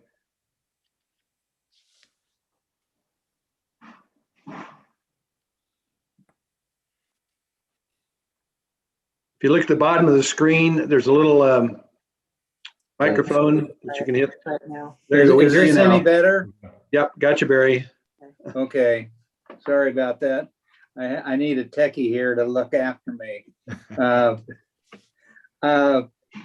We're, as you can see, we've been developing this piece for quite a while, and this zone 2, we were under the impression that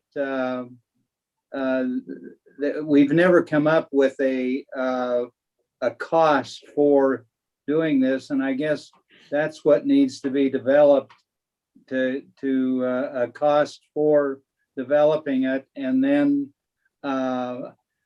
we were under the impression that this could be something that all of the people that are in zone 2, all the clients or customers would have to pay something on their water bill to adjust for this a little bit, and either that or use these booster pumps that we've used them in the past on a few of the units up there. But if this is kind of an ongoing thing, if we could get some kind of a system as far as cost goes, and pass that on to the customer on it, or at least know what we're talking about there. Because if this is a small subdivision, and if we can't, the city planning has been kind of pushing on us, to develop and create lots. They're looking for these, and so that's kind of where we're standing on it. We've in the past, we just finished a subdivision of 46 lots, and then did another one and that's all sold out now. And the way our system works, or how we sell these, is that we limited the initial offering of the lots to local builders, and we limit it to 2 lots per builder. And then after we've gone through the selling process, if there's 1 or 2 lots left over, then possibly the builder, if he was satisfied with it, he could step up and purchase another one. But this is a system that's worked, pretty good to keep our local builders building, and also the variety of homes. If some of you haven't been out there, if you drove out to the end of West 2nd Street and seen the subdivision that's there, part of it's even lived in now. They really went to town on it, and the lots all sold just within a week or two. And so there's definitely demand here.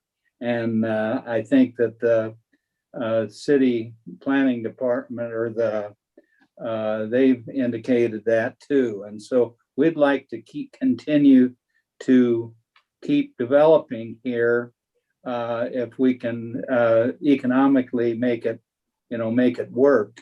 And I don't know whether Janet, do you want to offer anything You're doing great. more? Well, I think Howard Astor's absent tonight. He's on his way back as we speak from a vacation. So, he's kind of stressed to me this pink part is Hillcrest 7, that, above that water line, if we can't develop those lots at the same time, because we've already paid for engineering on a lot of this already started, we might have to hold back on it, that we got to get all of that pink area we're hoping to get to develop at the same time and offer to the builders. Yeah, I don't know if the engineer, if he's got any comments he'd like to make. He was gonna, field questions if the board had questions on the water. I have one thing to add to Janet's last comment on the Hillcrest 7 with respect to the pink. If you look at that pink, essentially it's the extension of Valley's Edge Street to the north. And it's currently a dead end right now, and we're going to extend it further. And so what's going to happen is basically the fire department and the city are going to require us to make that connection to Horizon Drive, which runs east-west, which is kind of towards the north end of Hillcrest number 7.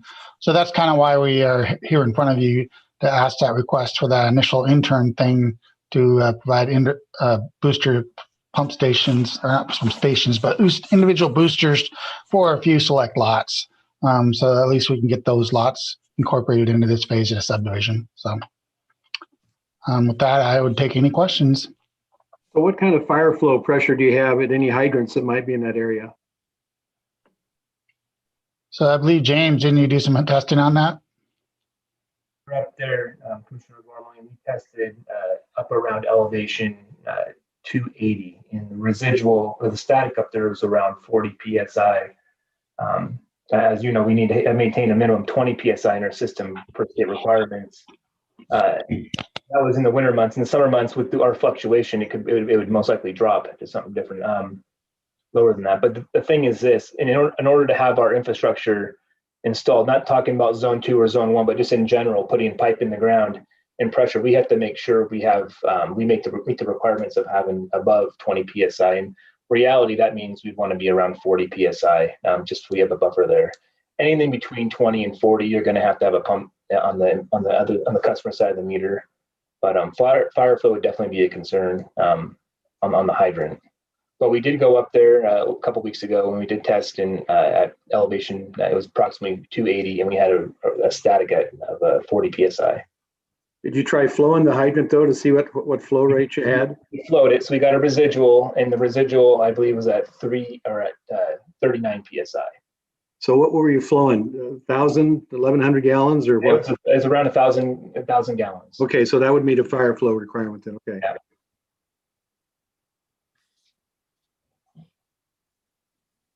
So what's our future plan for a storage facility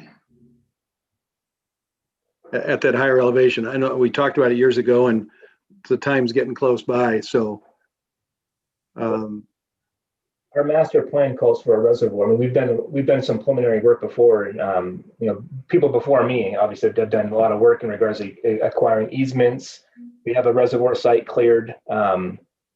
However, we do still need, there's a lot of infrastructure being put in.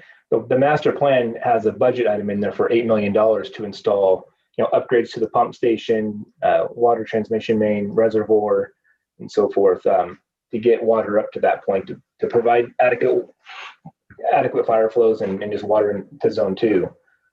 So that's a pretty substantial level of effort to get that, and it's pretty expensive. But that's what we have planned out.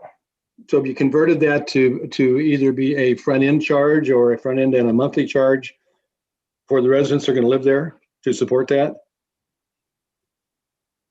Or you're not that far yet? That's one of the questions we have is we have this infrastructure. How do we, and I was talking with Mr. Justice and General Manager Dietz, in regards to how do we fund this. And there's some options there, but we're looking for some direction in regards to, I would hope we can get some direction tonight on, do we pursue a reimbursement district, or do we pursue some other method to collect funding for this? There's ways out there, but Mr. Justice has done some preliminary research. Do you want to talk to that? Yeah, I can talk to that a little bit. There's multiple ways that theoretically you could fund any infrastructure, and I think what's been kind of talked about right in the beginning here is just through rates. It can be funded through rates. Either it could just be bled out or sent out to the rate system and have the ratepayers across the board pay it, or you could have a different rate for a zone. But in order to do that, of course, we have to go through rate hearings. I can tell you right now, our next scheduled rate hearings aren't scheduled for water rates until next fall. So probably a year from September is our next scheduled. We do water rates on a 2-year cycle. So there's that. That would also be a very long-term methodology to try to recover costs for something like this. And at an estimate of $8 million, I think we would. I'm not sure how that would impact the rates. We don't even know, frankly, that $8 million is the correct number. That was a number that was determined back in 2011. So our assumption may be that those costs have gone up. Mr. Burke talks about other possible funding methods. Water and Light has never had an SDC. They've never had SDCs. That's something that would be another sort of long-term possible way to fund any infrastructure, not just this infrastructure. That would be one possible method. Another possible method would be a local improvement district. That would be something where you would place essentially liens on property. If the infrastructure is built, then you'd lien property that's within the local improvement district.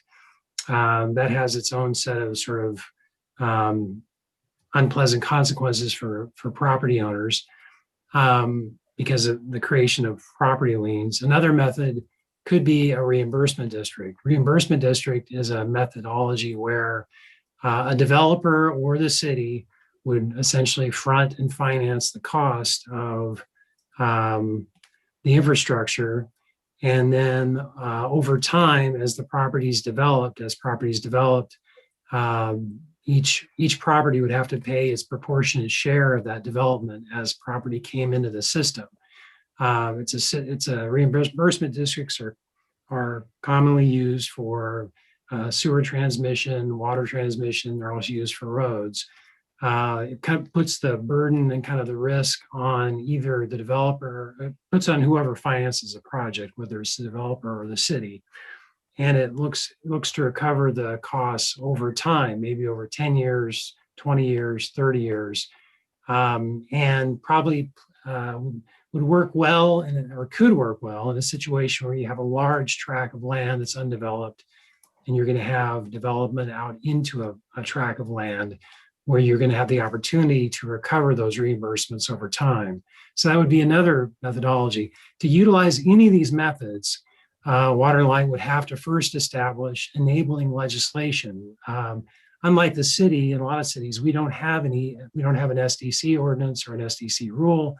We don't have a local improvement district rule, nor do we have a reimbursement district rule. So we don't have any methodology for doing it. We don't have any enabling legislation, any enabling rules to allow us to do that. So the first step, if we were to, move down those roads, is we would have to adopt ordinances, we would call them rules, for Water and Light in order to establish such a thing as a reimbursement district or to establish a system development charge.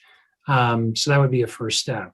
But I think what Mr. Burke is asking is that would be something we would have to look at sort of going forward. Does the commission want us to try to develop that type of enabling legislation to allow us to look at SDCs, reimbursement district, local improvement district as a way to fund this?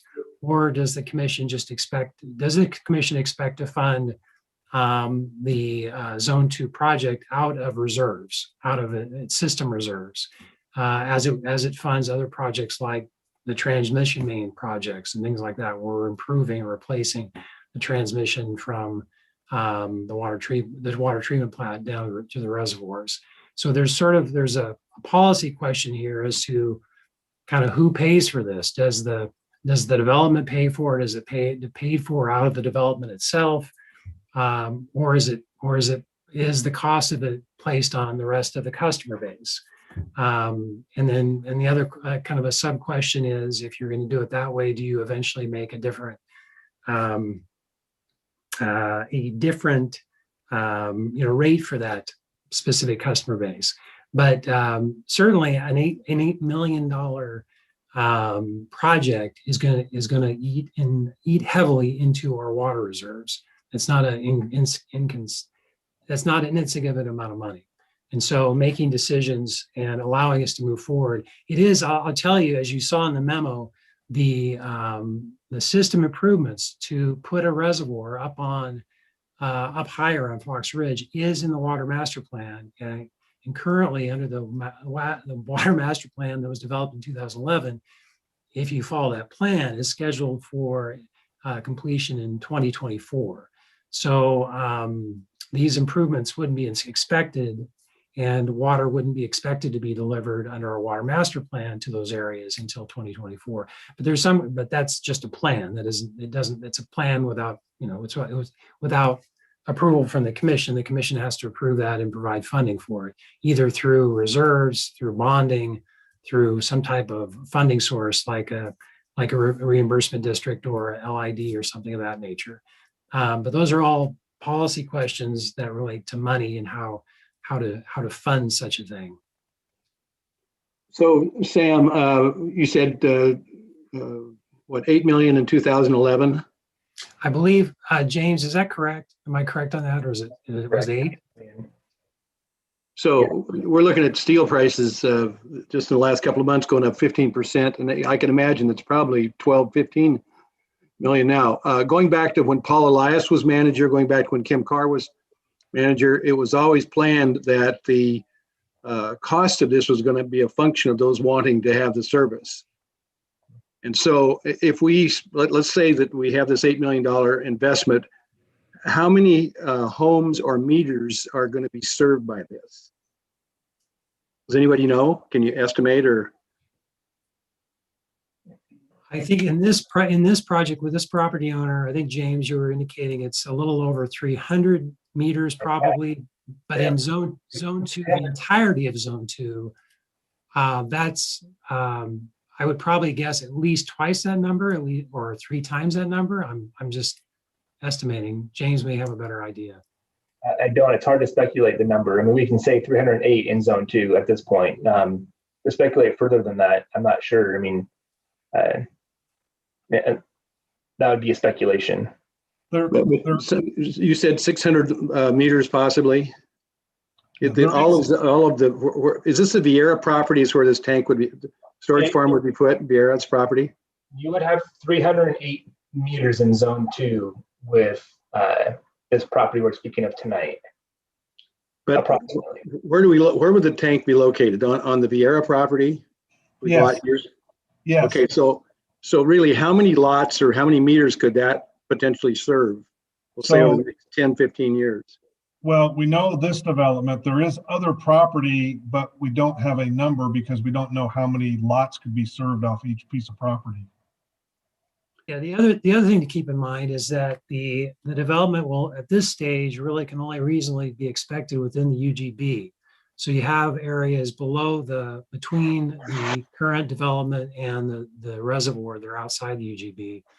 You can kind of see a depiction of that in figure 2 and on the memo. You can see where the UGB line is given to you. Then if you kind of compare that to the figure 1, you can see there's sort of intervening properties along kind of, I guess, Fox Ridge Road and sort of along the pipe south that are outside the UGB.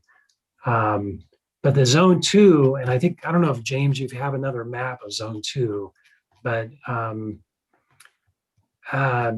zone 2 is kind of a function of altitude. And so it sort of wraps around from well, south to north, kind of around the reservoirs. But part of the issue is just not knowing the construction costs. That's certainly an issue, and then just having an expectation of how many homes would in fact be placed in that area. What would be the reasonable proportional cost if you were to start to divvy up that cost amongst the developers and the homeowners? And that would have to be studied. Well, if you took $10 million and divided 400 into that, what's that, $25,000? 40,000. I'm sitting in the dark here with a solar calculator, so it doesn't work very well. But 40,000? It's 40,000 a meter. Yeah. So, I mean, so I think historically we always thought that we'd have to fund part of it, but the developers were going to have to pick up part of the freight too. So that's why I was asking about how much further could we anticipate that revenue be generated beyond these 300 or 400 lots. I think it would be very difficult to figure out, if we amortize something and put it into the rate. I think really, we've always done this upfront. And so I think we need to figure out how this is going to be funded up front before we would move forward. And I think staff's concern is that we're starting to pick away at the lots that would reimburse for these facilities if we allow the 12 lots or 13 lots. Okay, explain that, John. So essentially, basically, if you assume there's 400 lots and we allow 12 of these lots to be developed with a booster pump, we now have 12 less lots to fund the improvements.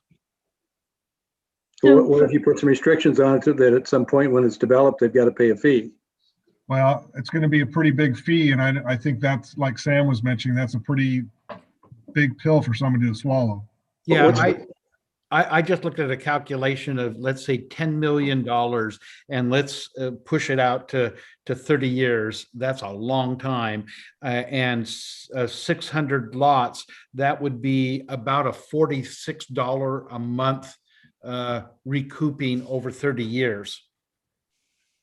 That's twice the typical monthly water cost. That's almost 4 times our basic charge, 3 times.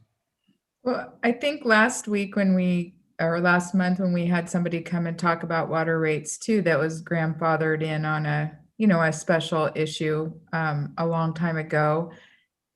That doesn't carry itself very well into the future as far as how people look at water and how they're treated, equally in the community. I mean, I feel like the house turns over hands a few times, and then people are trying to understand why their water rate is, significantly different than their neighbors or someone else that's around them. And it'd take a really long time to recoup, costs on a higher monthly bill. So I have a harder time seeing that as being part of the equation. So what's the highest SDC that we know about for water in the state, John? I know of probably somewhere around $10,000. So Barry, what are these lots going to sell for? Well, yeah, that's going to be a big determining factor because, well, you can look at what's happening right now. The cost of building a house right now has probably jumped in the last year, $15,000 to $20,000 just in materials. So the 12 or 13 lots you got here, are they selling for like 150,000 or are they up to $200,000? They won't sell for any more than that. The last lots we sold in there, I think some of those view lots that were clear on the top of the hill. I think they went up to about 160, and in that subdivision of 46 lots, they range from 115 to 134. All those lots, and it was somebody could build and you could get a buyer that could afford it, and also the builder could make some money on it. So it made sense. But yeah, you get into those big numbers like that, and it's going to make it, real tough to develop that property, because there's I don't know what I wish I knew what the number of lots that are above our water line area in there. We've got it, but I don't have it with me right now. In other words, how many lots would be involved in our property with the that don't have the pressure right now. So John, let's just go back and say that use 10 million.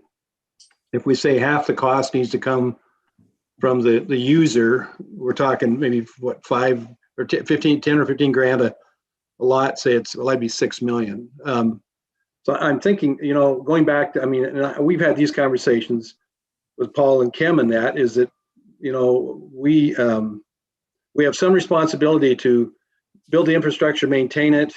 The cost of maintaining this with backup pumps and a 24-hour generator, they need to pay a different premium for doing that, and then they got to help build the thing. So I'm thinking that you guys go back to the drawing board. We figure out some sort of formula that the lots carry part of the freight, we carry part of it, and there's a monthly charge related to operating the thing.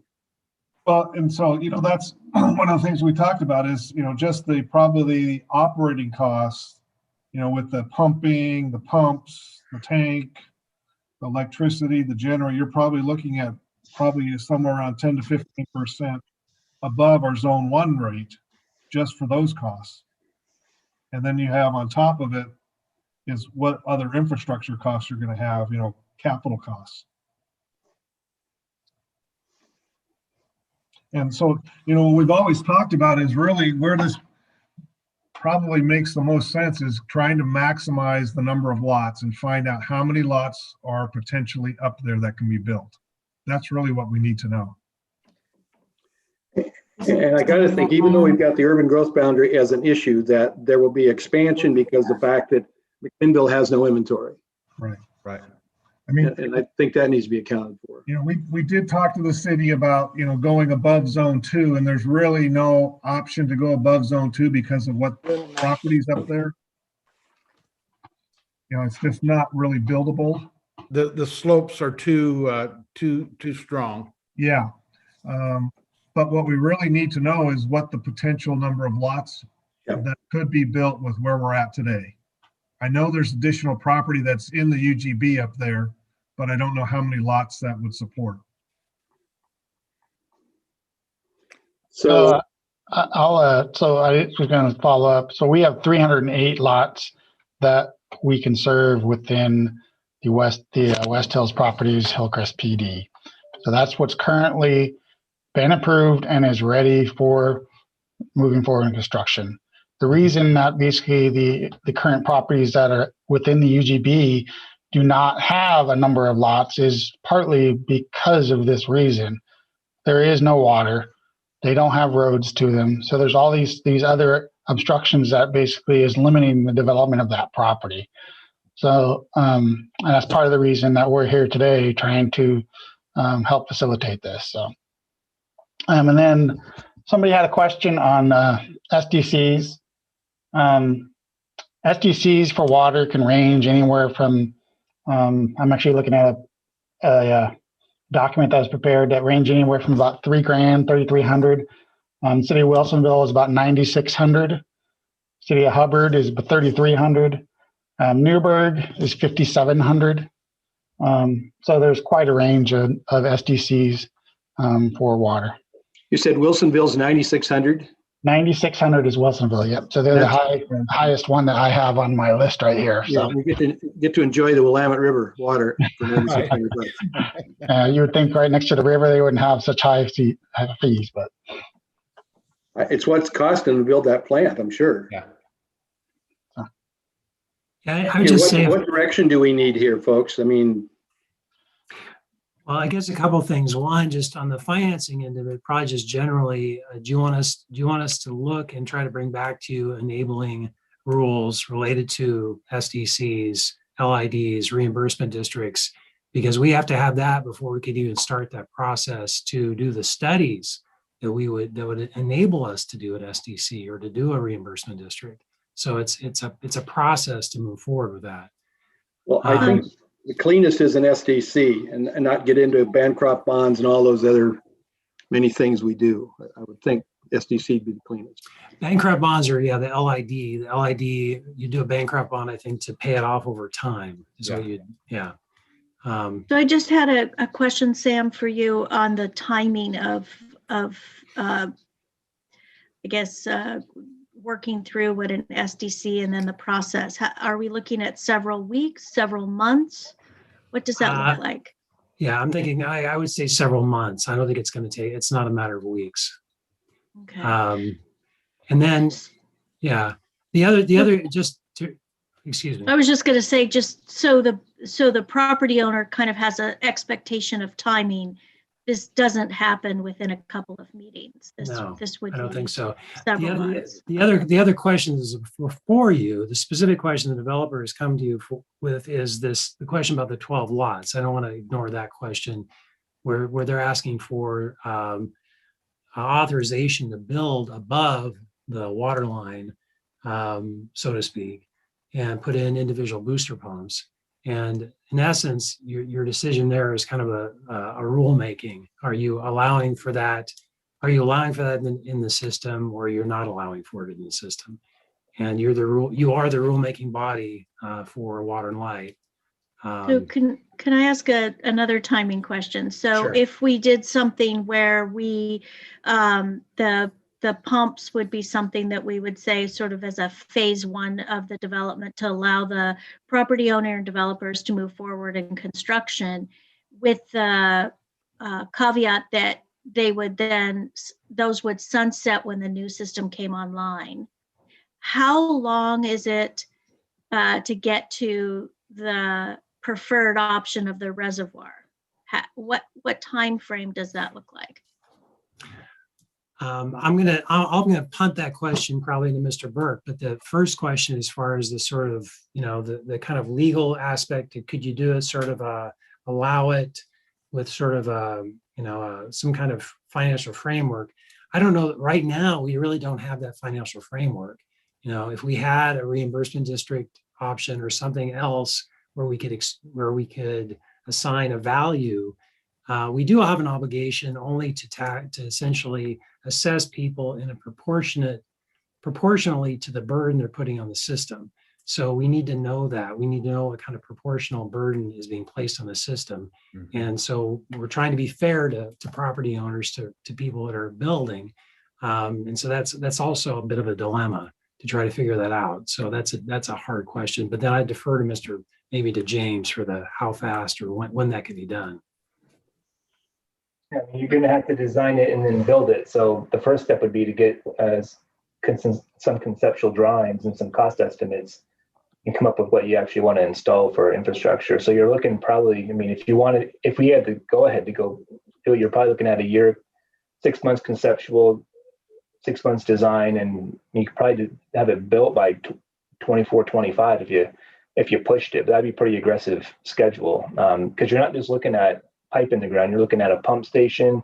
You're looking at SCADA. You're looking at upgrading electrical as well, with conduits and so forth up there. You're looking at a reservoir, and then you're going to still work out easements. So the easements could be pretty challenging, given that if they're not in the right spot, right location. So we have to check all that. But the first step I would ask is, if we want to go down this road of looking into Zone 2, we want to go out with an RFP to get a consultant on board to see what our options are and get a cost estimate in place for what we're looking at and determine what our options are for Zone 2,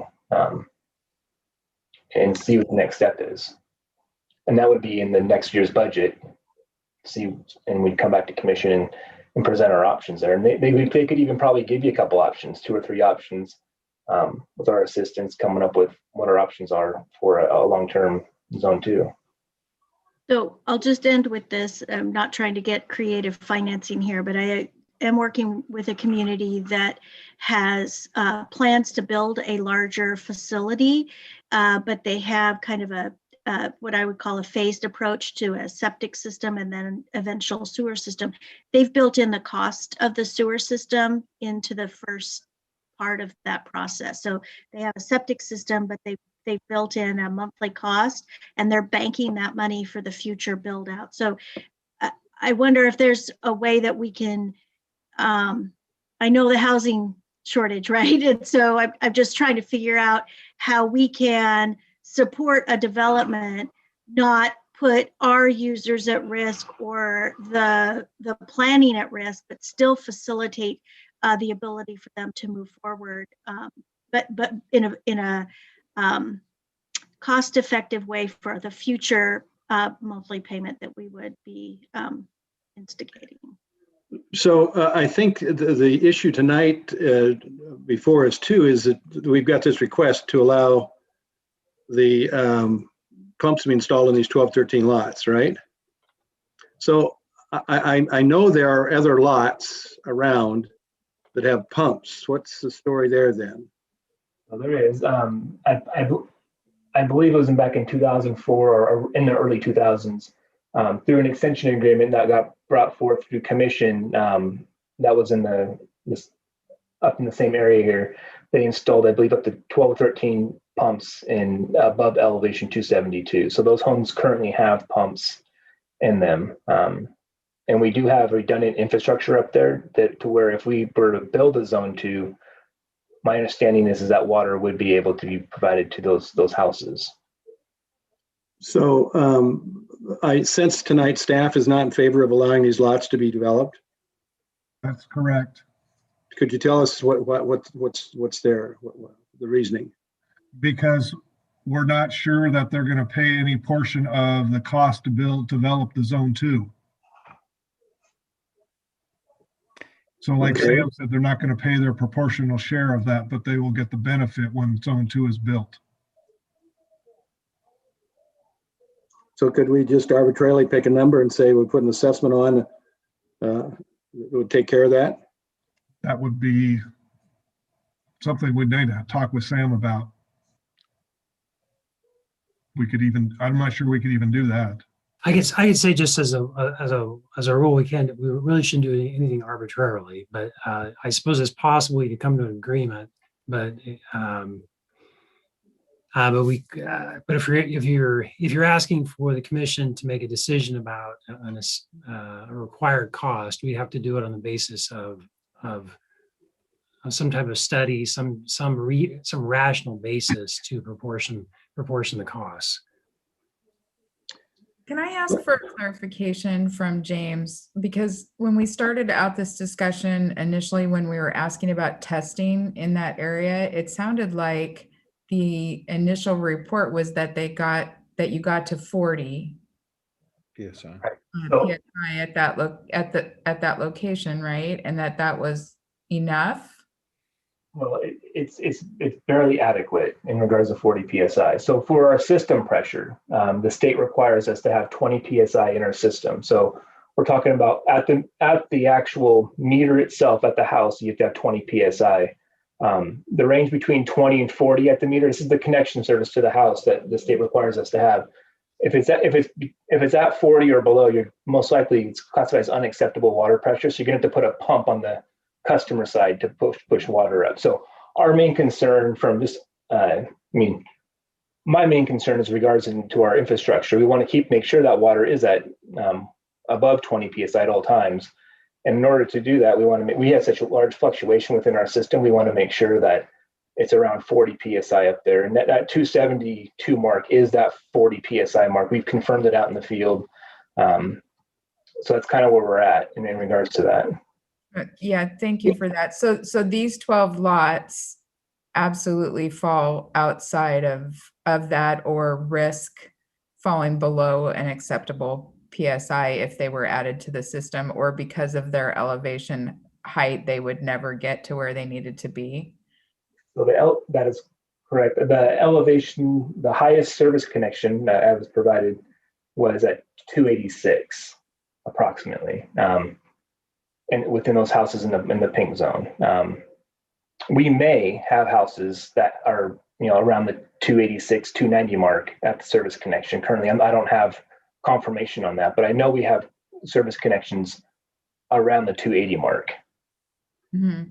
I guess I'm just trying to clarify that these cannot be built without a pump. Like, it's an absolute for sure that unless the pumps are put in, these should not be added to the system. I don't have a clear understanding of that. So the developer on that side, we have system pressures, and when they were running their analysis, they determined that they're going to have to put pumps on that side. So they can build the house, but they're not going to have water pressure. You're not going to have water in the house. That's the issue. And I'm sorry, I just wasn't clear. I wasn't clear whether that had been determined. So Kathy, if I can kind of help, if you want to back up and go to the house, it's a plumbing code that has design criteria within it. Based, there's so many pounds it takes to run a toilet, so much pressure. So if plumbing fixtures are designed around that kind of stuff, then that fits into the stuff that James is dealing with in that. Now, they're talking about ground level where the meter's at, and the house has a crawl space generally or something, a couple of feet.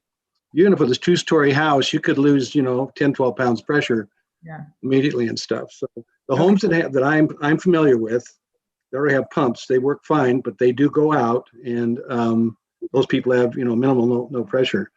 I'd like to facilitate this tonight, but it sounds like unless we had some vehicle to do the assessment, we can't do it.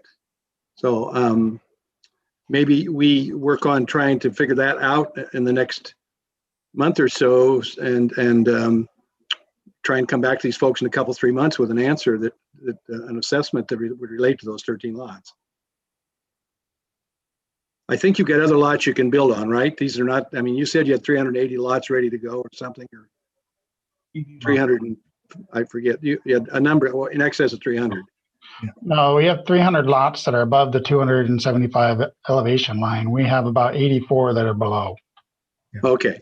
So our engineering right now for this summer construction was for Hillcrest 7. So we would have to basically pivot and do a redesign and maybe look at another phase. I don't know. We'd have to discuss that internally. Okay.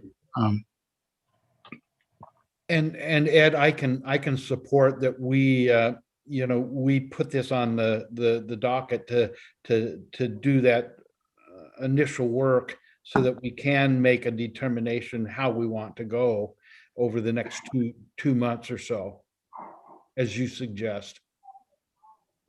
Okay, well, the day has come. I remember having hours and hours of conversations with John and Paul and Kim over, we acquired the Vieira property with all the plans of, what's going to take, and the day is here now, finally. Yep. There it is. So further, go ahead, John. Part of that is zone 2 is direction for staff to move forward. And I'm not sure if we're ready for that, but at some point, if we do want to proceed with zone 2, the budget's coming up. It'd be wise to put something in the budget if you want to start looking at design, conceptual designs for that zone 2 to get actual costs. The water system plan's from 2011, so it'd be good to get actual numbers for us and options for design. Currently in the water system plan, it has zone 2 tied into zone 1.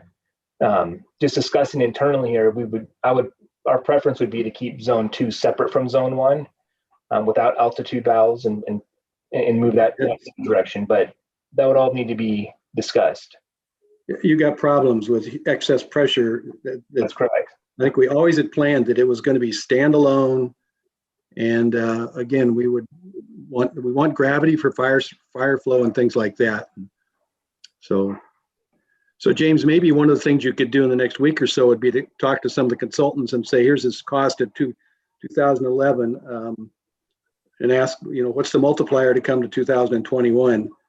And I hope they don't tell you 50%. So, but I would not be surprised because of what's happened with Steele, and this is a unique project because of assuming tanks are going to be steel. So.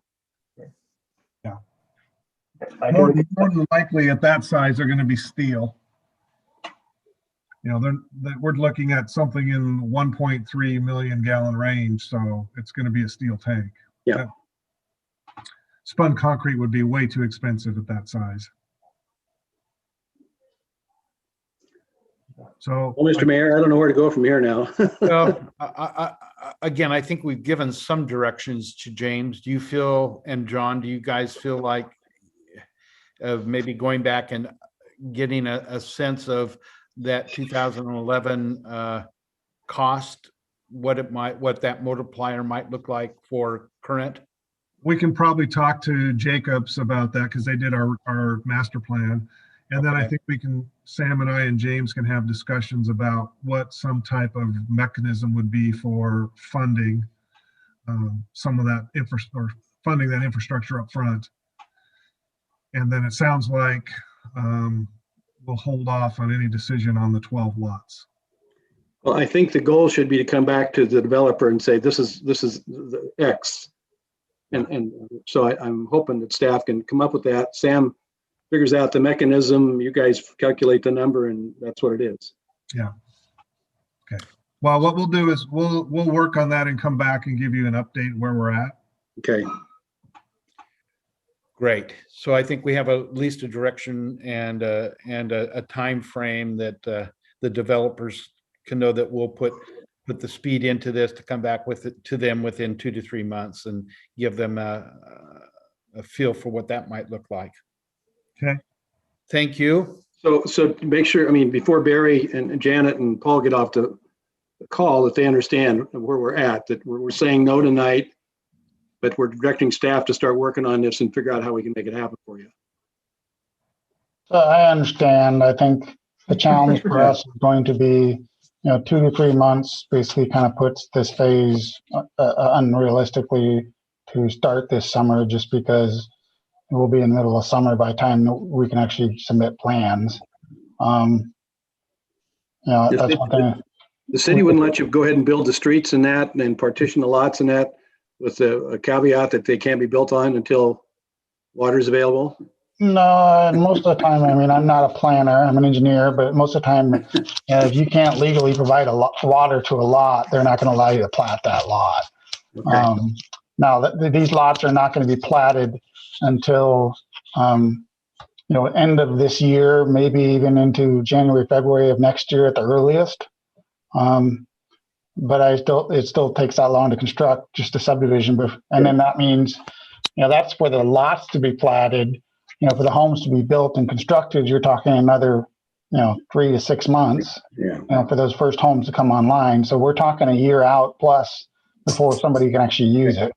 But unfortunately, we're kind of pinched right now to where if we don't have that decision, we're going to have to kind of discuss internally how we move forward. So, but. Okay, well, sorry we couldn't give you better news. So, in my understanding, thank you. Yeah, we thank you for your time and effort here, and I know it's a complicated problem, and so we'll just try to we'll work with you and be communicating with you. Good. Thank you, Barry and Janet and Paul. James, you had a comment. I just want some clarification, and maybe John can help me with this one in regards to this. I'm not even sure if it's cost effective, but there is an option to put the road through. They just can't connect the houses to the water main. Is that correct, John? A lot of construction. If you build the road, there's just going to be no houses connected to that area there. But you'd probably have to have some type of separate parcel. Yeah, you wouldn't be able to plat the houses. Plat that. Right. It'd have to be a separate parcel that's not platted. The city doesn't like it when we build new roads and then you have to dig them up to put water connections in. That's true. Not a nice product. It just adds more cost, doesn't it? run the laterals off to the blocks. So. Yeah. Well, thank you for the good discussions, and we'll be back, and we can have this discussion with more information later. Okay. Thanks. Thank Good you. night. Good night. Yeah. Okay, thank you. Yeah, thank you. Thank you. That's going to now take us into our executive session.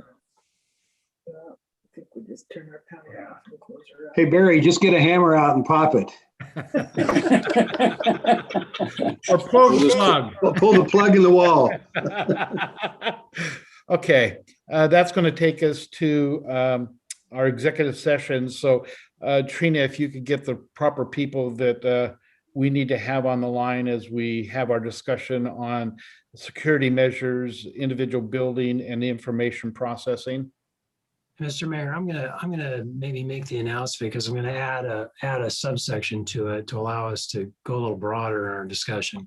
Okay, so I'll just call us into executive session, and it's pursuant to what, Sam?